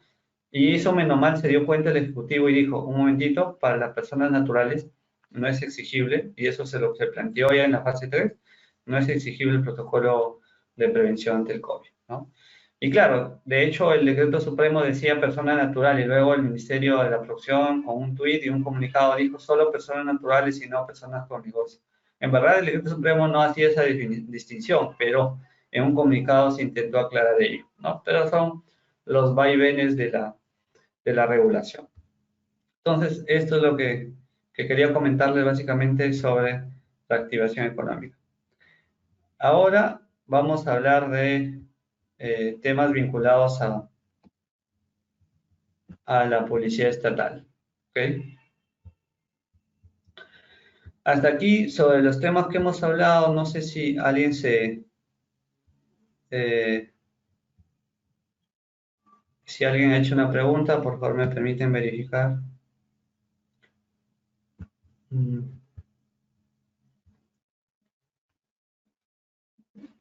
Manuel nos ha preguntado desde cuándo funciona el ACR. En verdad el ACR está vigente desde el año 2016, ¿no? Ya ahora es una obligación permanente de todas las entidades del Poder Ejecutivo, ¿no? Entonces, si regulan nuevos procedimientos administrativos o si pretendes modificar los procedimientos administrativos existentes, tiene que hacerse análisis de calidad regulatoria. Eso sin duda. Eso es una obligación para todas las entidades del Poder Ejecutivo. Mauro nos dice de qué se encarga el contenido del TUPA. El TUPA, como ya comentamos, lo que hace es compilar, es decir, recoger los procedimientos que están en normas sustantivas. Entonces, el TUPA simplemente compendia y sistematiza todos los procedimientos de la entidad, ¿no? Entonces, una norma compendiadora, si se quiere. Y por lo tanto, al ser una norma que compendia y sistematiza, está prohibido, está vetado, si se quieren, es un pecado mortal, es un pecado capital, establecer en el TUPA un procedimiento o un requisito que no tiene sustento en una norma sustantiva. ¿Ok? Ese es su pecado. Bien, vamos a hablar en el resto del tiempo que nos queda sobre publicidad estatal, ¿ya? Y eso tiene que ver con gestión pública, es decir, cómo comunicamos lo que hacemos como Estado, ¿ok? Eh, es muy interesante que conozcamos cómo está funcionando el tema del,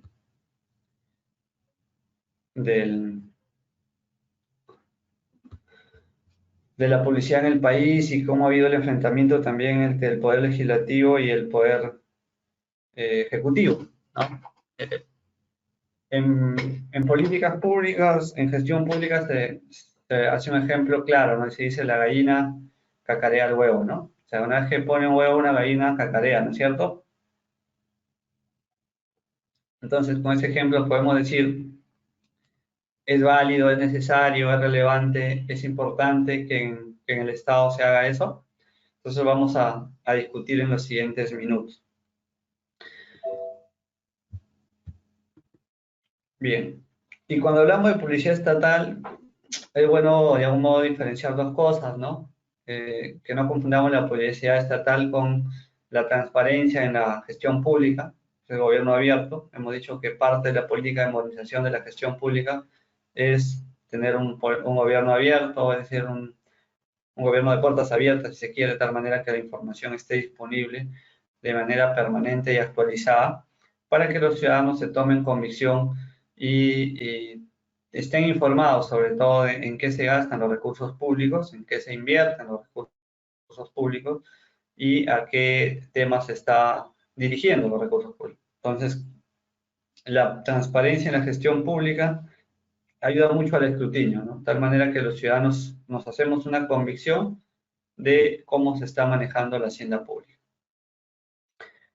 Y en publicidad estatal sí tiene que ver de algún modo con el marketing público, ¿no? Que viene a ser la comunicación de los resultados que se hace sobre la gestión pública. Sobre el tema de publicidad debemos tener en cuenta que en nuestra legislación podemos encontrar una publicidad comercial y una publicidad institucional.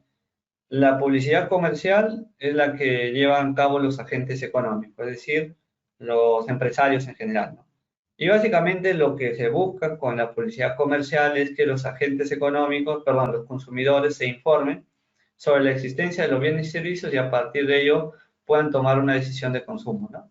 Entonces, la actividad publicitaria permite que los destinatarios de la publicidad tomen sus decisiones en base a sus necesidades e intereses, ¿no? Entonces, de publicidad comercial, creo que hay un montón de ejemplos. La televisión está llena de publicidad comercial, la radio también, los periódicos, en las calles tenemos un montón de publicidad comercial y de eso, de hecho, lo que tiende es a informar al consumidor para que a partir de ello tome una decisión de consumo. Y claro, la publicidad comercial tiene su regulación que hace el Estado, es una regulación social tendiente a que el usuario tenga información cierta y relevante para poder tomar una decisión de consumo. La ley que regula la publicidad estatal es la ley 28874 y define a la publicidad estatal, ¿no?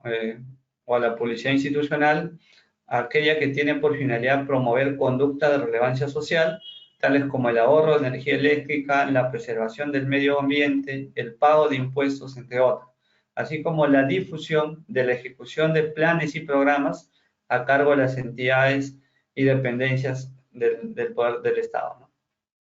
El Jurado Nacional de Elecciones, en el marco de la propaganda electoral, ¿no?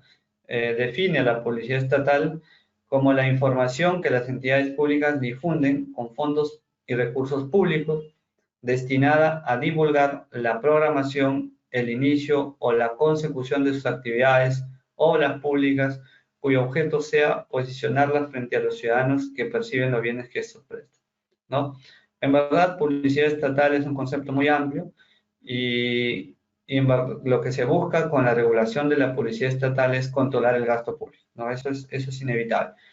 Ahora, lo que vemos hoy en día respecto a nuestras autoridades es que muchas veces se hace publicidad no de los resultados de la gestión, sino en su mayoría del inicio de ciertas actividades o programas o proyectos, ¿no? Entonces, muchas veces vemos al presidente, a nuestros gobernantes, estar inaugurando el inicio de obras, no sé, pues de una carretera, de un puente, de un aeropuerto, pero claro, si hacemos un seguimiento sobre ello, quizá nos daremos cuenta si desde el inicio, si desde la inauguración de la obra ha pasado poco tiempo o si es que el mismo presidente pudo inaugurar esa obra, ¿no? Típico caso en Lima, llevamos muchos años entrampados en la construcción de la línea 2 del Metro de Lima, ¿no?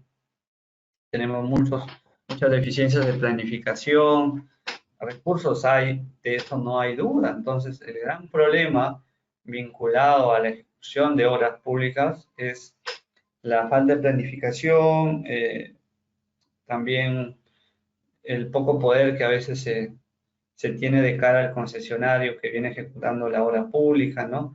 Y una serie también hay de algún modo la falta de colaboración de las autoridades locales en algunos aspectos, la ciudadanía que se opone también a los proyectos, ¿no? Porque obras de gran envergadura, como la línea 2 del metro, la construcción de aeropuertos o la construcción de infraestructura vial, ¿no? O de transporte en general, requiere realizar una cantidad de expropiaciones, ¿no? Y también la expropiación tiene sus problemas, pero básicamente es cómo convencemos al ciudadano que deje el lugar donde vive para poder construir una obra pública, ¿no? Obviamente hay los procedimientos de expropiación, ¿no? Y de ejecución forzosa, y los procedimientos de expropiación se han mejorado, se han simplificado, pero igual en la práctica los ciudadanos muchas veces no, no están dispuestos a dejar el lugar donde viven, se oponen, hacen plantones, ¿no? Y esto genera retrasos en obras de gran envergadura que generan muchas ventajas a las grandes ciudades. Entonces, y por eso es que cuando vemos a un funcionario inaugurando una obra, perdón, el inicio de la ejecución de una obra, si es que esta obra es de gran envergadura, probablemente no sea quien esté en la fase de culminación. Y ahí ya se hace bastante publicidad, ¿no? Entonces se utilizan los medios de comunicación masivos para promocionar la ejecución del inicio de ejecución de una obra, ¿no? Entonces, eso algunos lo llaman marketing político, ¿no? O publicidad de la gestión pública, ¿no? Sobre eso, como sabemos, en nuestro país surgió una gran discusión también en base a la ley Mulder, ¿no? Que algunos lo llamaron la ley Mordaza, ¿no? Y que esta ley fue declarada inconstitucional por el Tribunal Constitucional peruano, ¿no? De hecho, la propuesta legislativa del excongresista Mulder recogía un problema, ¿no? Un problema vinculado al gasto público de la Policía Estatal. Entonces, ¿es importante la Policía Estatal? Lo es, pero en verdad la Policía Estatal debería ser utilizada de manera estratégica y en aspectos elementales. Creo yo que la inauguración o el gasto de publicidad en el inicio de ejecución de obras con aspectos que no requieren o no se necesita publicitar para que haya impacto en la ciudadanía, creo que se tendría que repensar y plantear fórmulas regulatorias y evitar gastos innecesarios. Pero información o publicación de temas vinculados como a la prevención de ciertas o a jornadas de vacunación, por ejemplo, en el marco de la pandemia, sí son necesarios y ahí el Estado tiene la justificación para poder hacer publicidad estatal de ciertas campañas vinculadas a prevención, ¿no?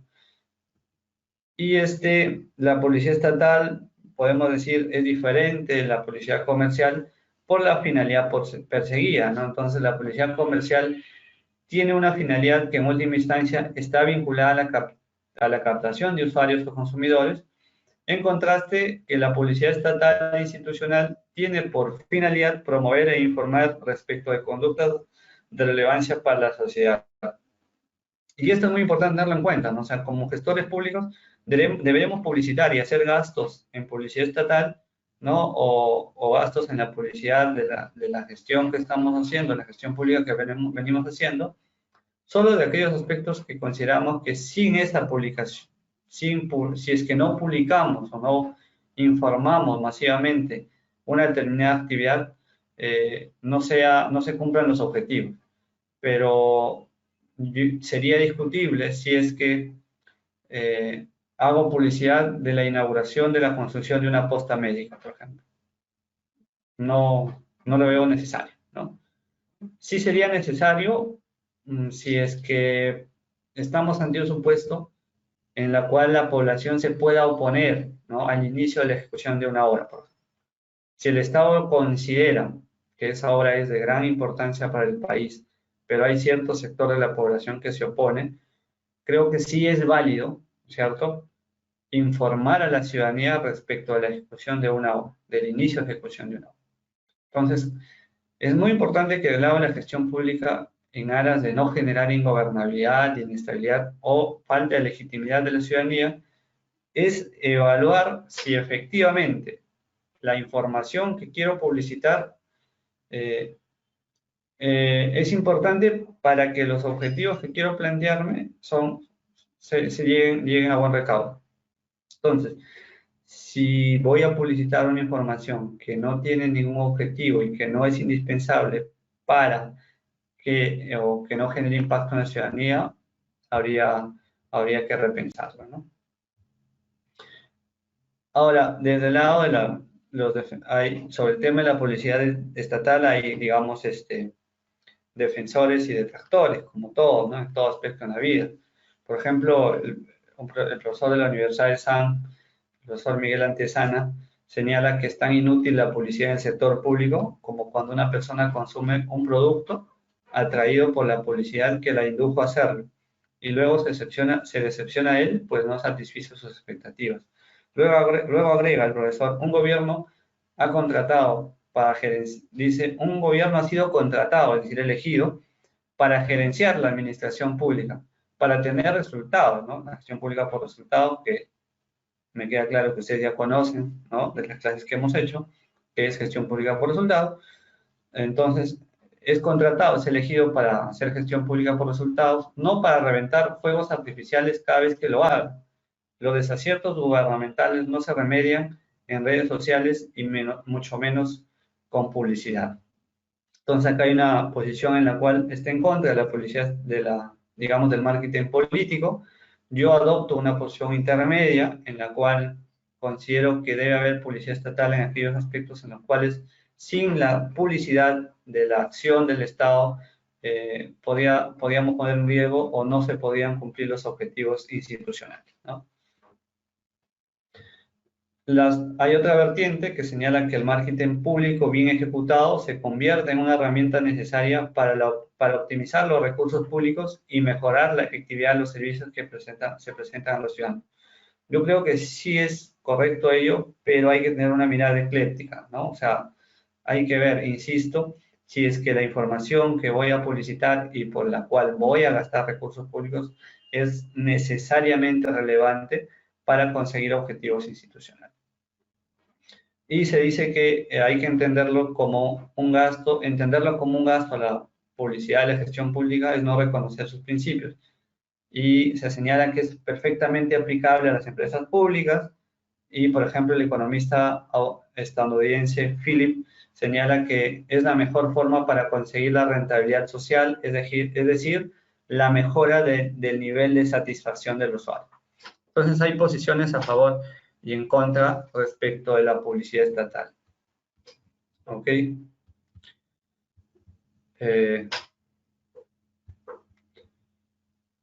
El marketing público bien ejecutado, dijimos, se convierte en una herramienta importante. Ahora, si bien es cierto, es discutible o vamos a tener posiciones discrepantes respecto a la publicidad estatal como tal, sin embargo, hay una política pública impulsada por PROMPERÚ respecto a la marca Perú, ¿no?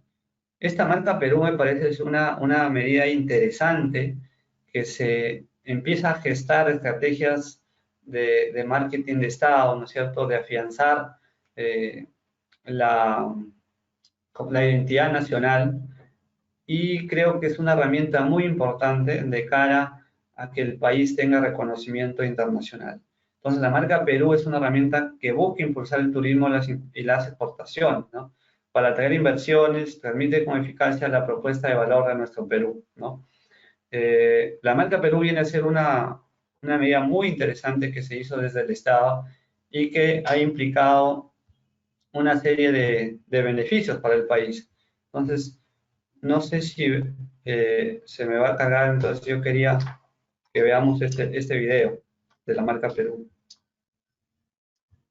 ¿Qué parte de estoy ocupado no ha entendido? Disculpe, ha llegado un paquete urgente. ¿Me confirma si lo están viendo, por favor? Usted, hace 20 años.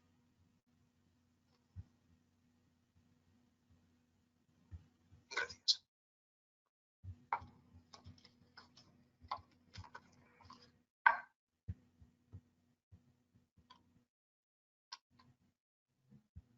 Por eso es que es un video muy bonito.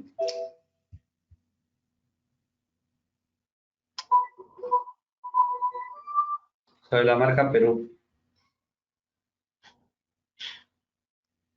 ¿Qué? ¿Sorprendido? Seguro que ya ni te acordabas. Si estás viendo esto es que han pasado 20 años. Espero que no hayamos perdido pelo o ganado panza. Como te conozco o me conozco y sé que podemos haber olvidado algunas cosas que aprendimos este verano, he decidido hacer este vídeo para recordártelas.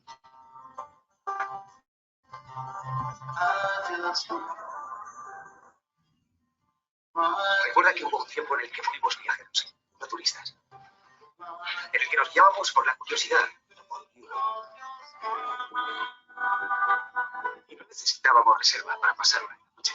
Y tú lo sabes.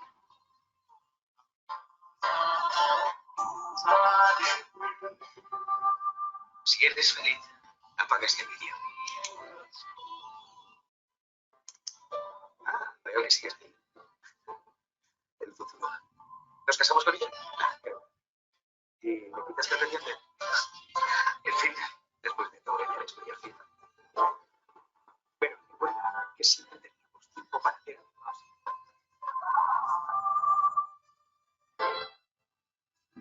Y para aprender. Aprender que hubo un tiempo en el que el mundo entero decía no se puede. La ilusión de un país demostró que el mundo estaba equivocado.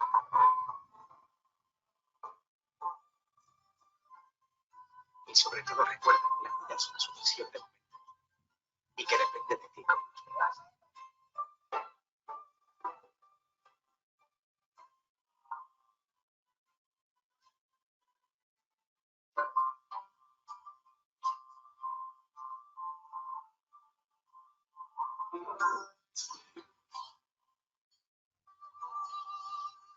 Estés donde estés dentro de 20 años, o bueno, estemos donde estemos dentro de 20 años. Recuerda cuando vivimos en Perú.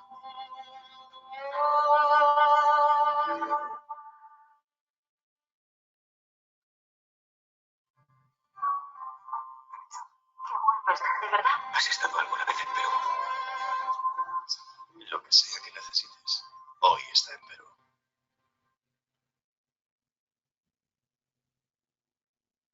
Bien.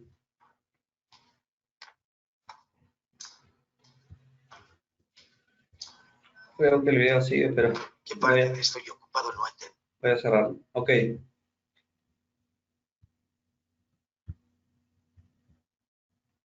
Lo que quería más o menos que ustedes vean es cómo desde el lado del Estado se plantea una posibilidad, ya no estamos hablando de una...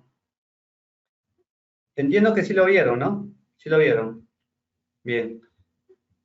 ¿Cómo es que desde el Estado, ¿no es cierto?, empezamos a hacer de alguna manera medidas, y no estamos aquí hablando de publicidad estatal, digamos, o de la gestión pública de una entidad como tal, sino del Estado en general. Y esta marca Perú ha sido una herramienta muy importante porque se ha impulsado muchas actividades económicas. De hecho, la marca Perú ha generado, hay un reglamento de la marca Perú y ha tenido tanta relevancia y tanto valor que hoy en día, si alguien quiere hacer uso de la marca Perú, tiene que hacer solicitud sobre eso, ¿no? Entonces, la marca Perú ha jugado un rol fundamental. Entonces, una idea innovadora desde el lado de la gestión pública y cómo empezamos como gestores públicos a plantear medidas que busquen el desarrollo del país. Entonces, el otro video de la marca Perú, no sé si se va a poder ver, si me permiten, no sé si abuse los videos, pero me ha gustado y quería compartirlo con ustedes. Es corto, lo voy a dejar solo unos minutos, pero parece que el internet me va a traicionar. Me va a traicionar, pero espero que se vea.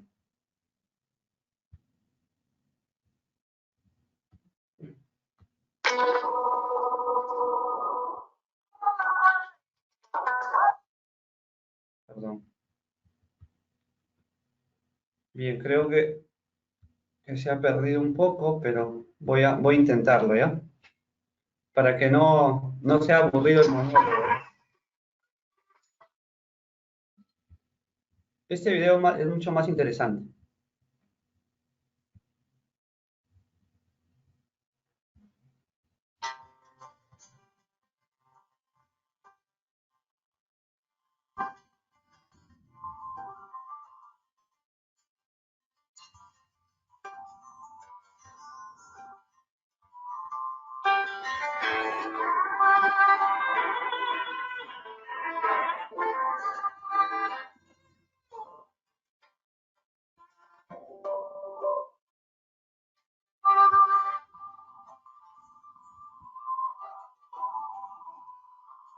Como ustedes ven, cómo es que se hace una medida agresiva y se lleva por todo el mundo la marca Perú.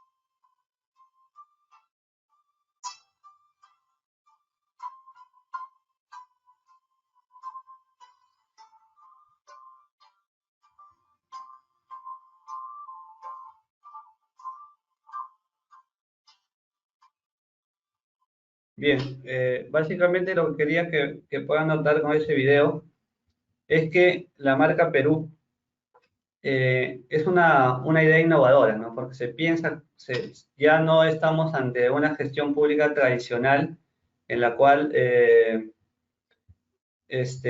solo nos ceñimos, digamos, a lo que tradicionalmente se hacía, ¿no? O sea, básicamente el funcionario iba, cumplía con administrar los recursos, hacer política interna dentro de la entidad, pero hay una medida interesante, ¿no? De fortalecer nuestro país, llevarlo por el mundo entero, es decir, hacer marketing de Estado, ¿no?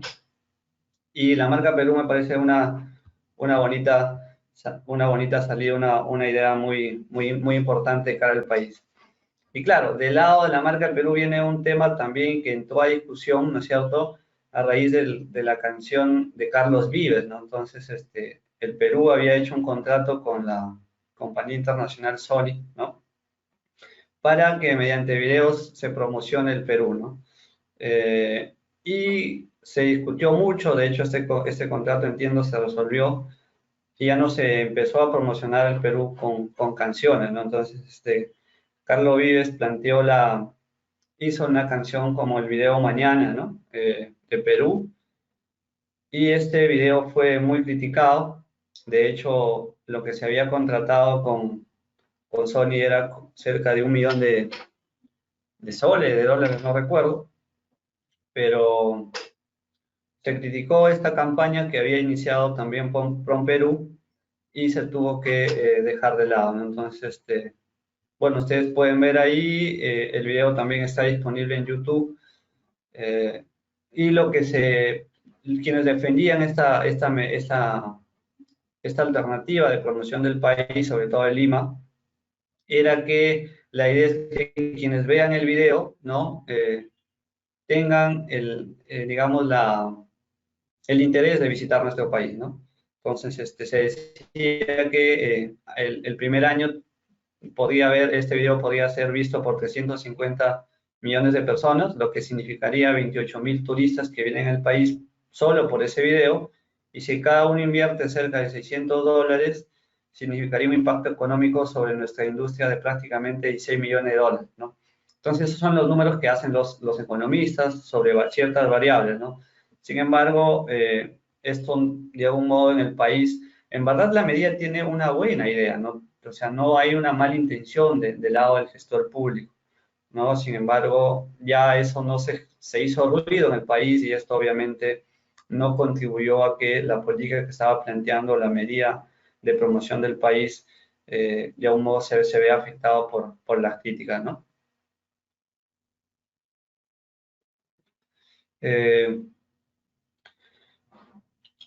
Respecto a la publicidad estatal, se ha señalado, y sobre todo en relación a la ley Mulder, cierto sector vinculado digamos, al análisis de la transparencia y la información que debe tener la ciudadanía, se dijo que si tengo un medio de comunicación que tiene un alto nivel de audiencia y me escuchan en todo el país, versus otro medio de comunicación estatal que tiene muy buena cobertura, señales, pero, o sea, si hay un medio de comunicación que tiene poca cobertura, obviamente la información va a llegar a menos población por más que haya en distintos lugares del país, ¿no? Mauricio Mulder, por ejemplo, quien defendía su ley Mordaz, que así se lo llamó, señalaba que los ministerios deben informar a través de sus cuentas en las redes sociales, ¿no? Sin embargo, Ipsos hizo un estudio que reveló que el 80% de los ciudadanos en general no acceden a una cuenta de un ministerio, ¿no?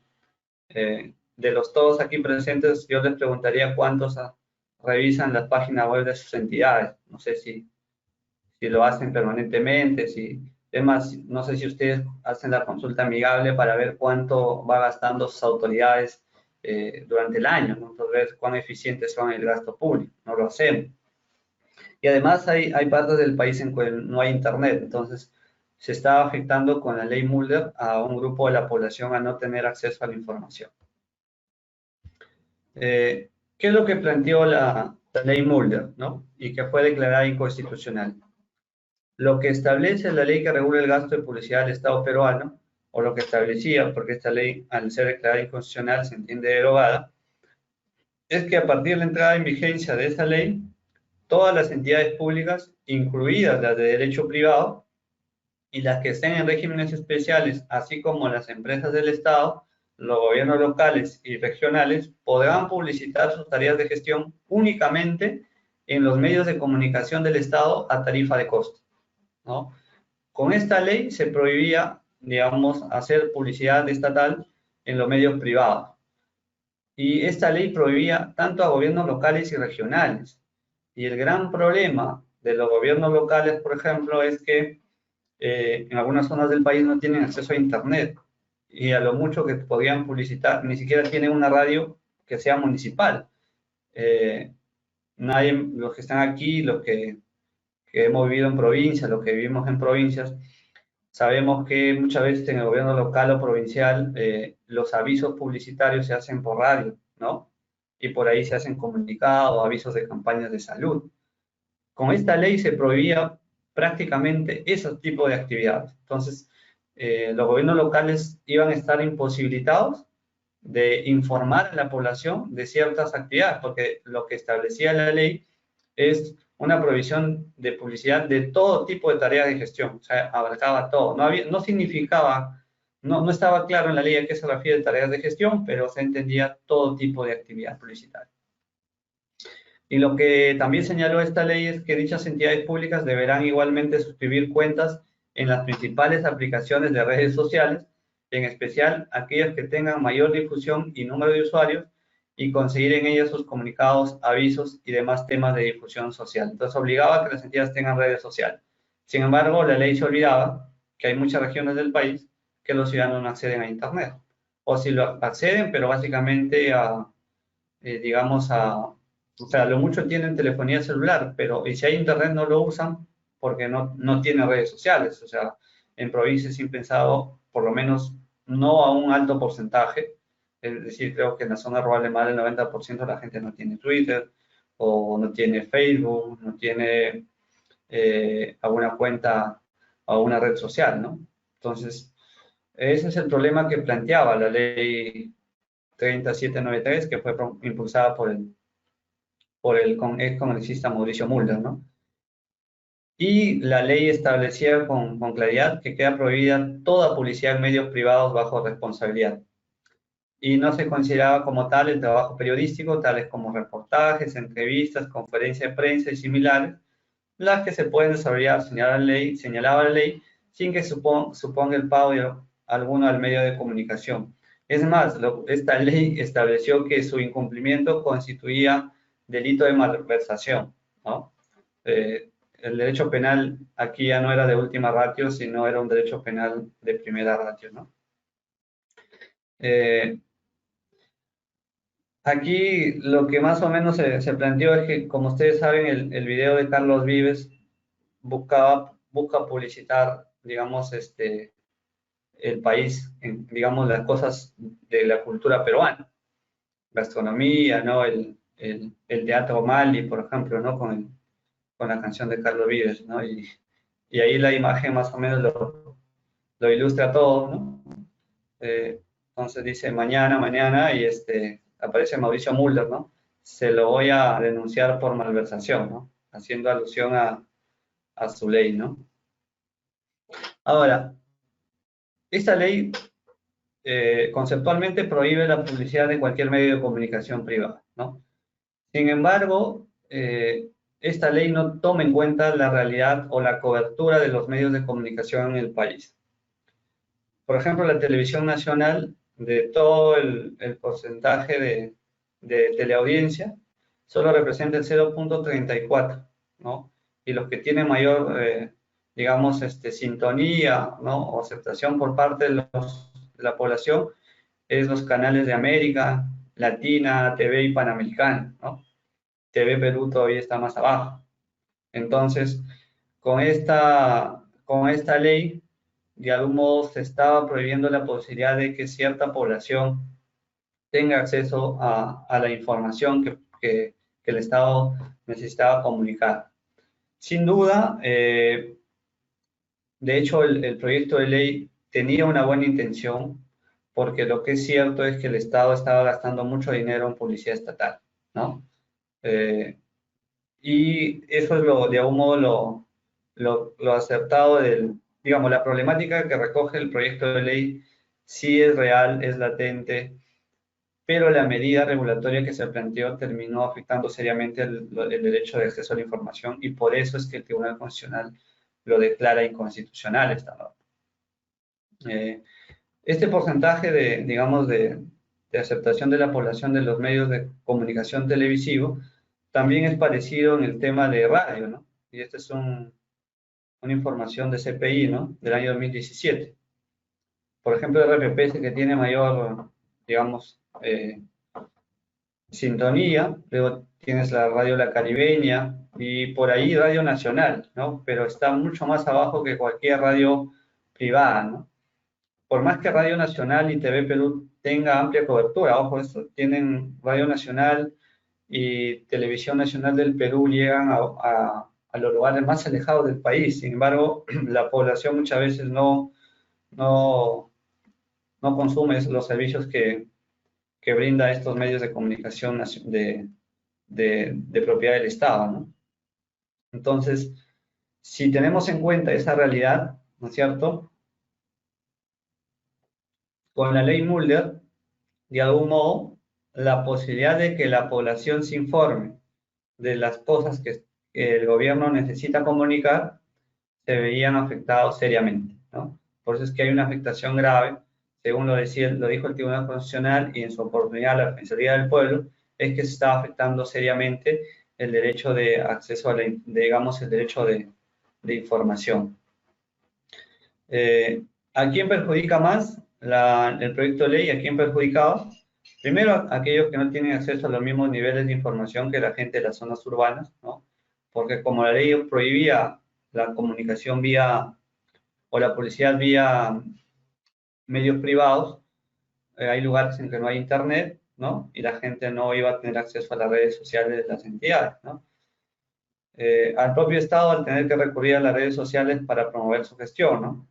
Y lo que se veía afectado básicamente eran campañas vinculadas a temas sanitarios, ¿no? Por ejemplo, las campañas de inmunización contra la influenza, que muchas veces se utilizan los medios de comunicación de señal abierta, ¿no? Para poder informar a la población las jornadas de las campañas de vacunación o las campañas de prevención, ¿no?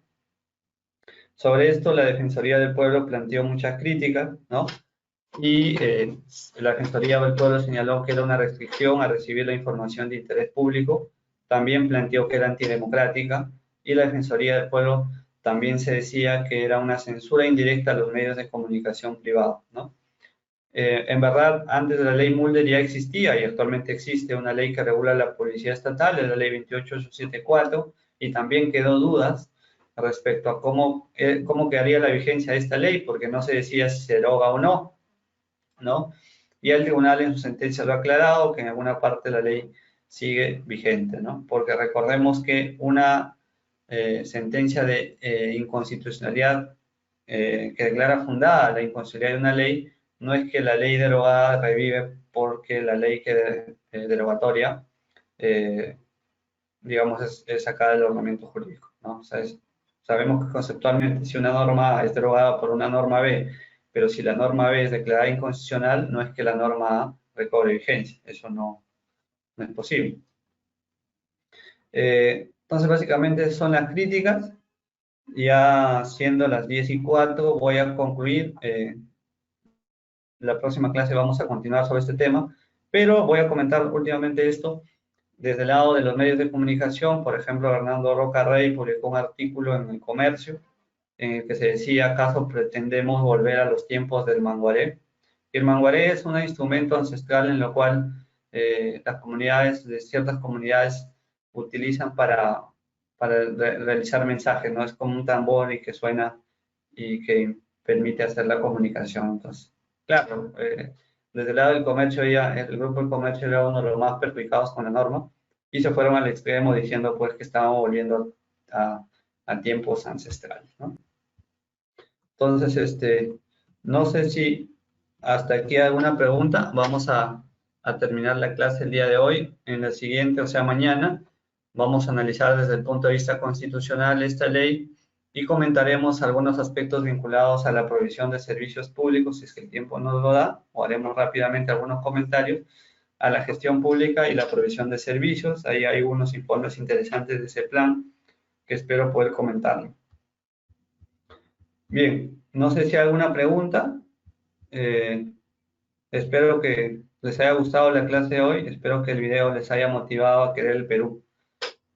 Seamos ciudadanos responsables, amemos al Perú, queramos a nuestra ciudad. Primero, valoremos nuestra familia, luego querramos a nuestro pueblo, a nuestro distrito, a nuestro barrio, a nuestra zona, y también amemos al Perú. Entonces tiene que haber esa escala, ¿no? Bueno, con esto termino la clase del día de hoy, agradeciendo su participación, ¿no? Y espero que podamos, espero que les haya gustado, ¿no? La clase de hoy. Bien, Entonces, definitivamente. terminamos. Bien, definitivamente, doctor Leider, ha sido una clase magistral. Tenemos las felicitaciones de todo el público, estamos muy agradecidos con su persona y ya nos estaremos encontrando el día de mañana en la última clase de este evento magistral. Hasta el día de mañana, doctor Leider. Listo, Elmer. Nos vemos. Chao a todos, a todo el Perú.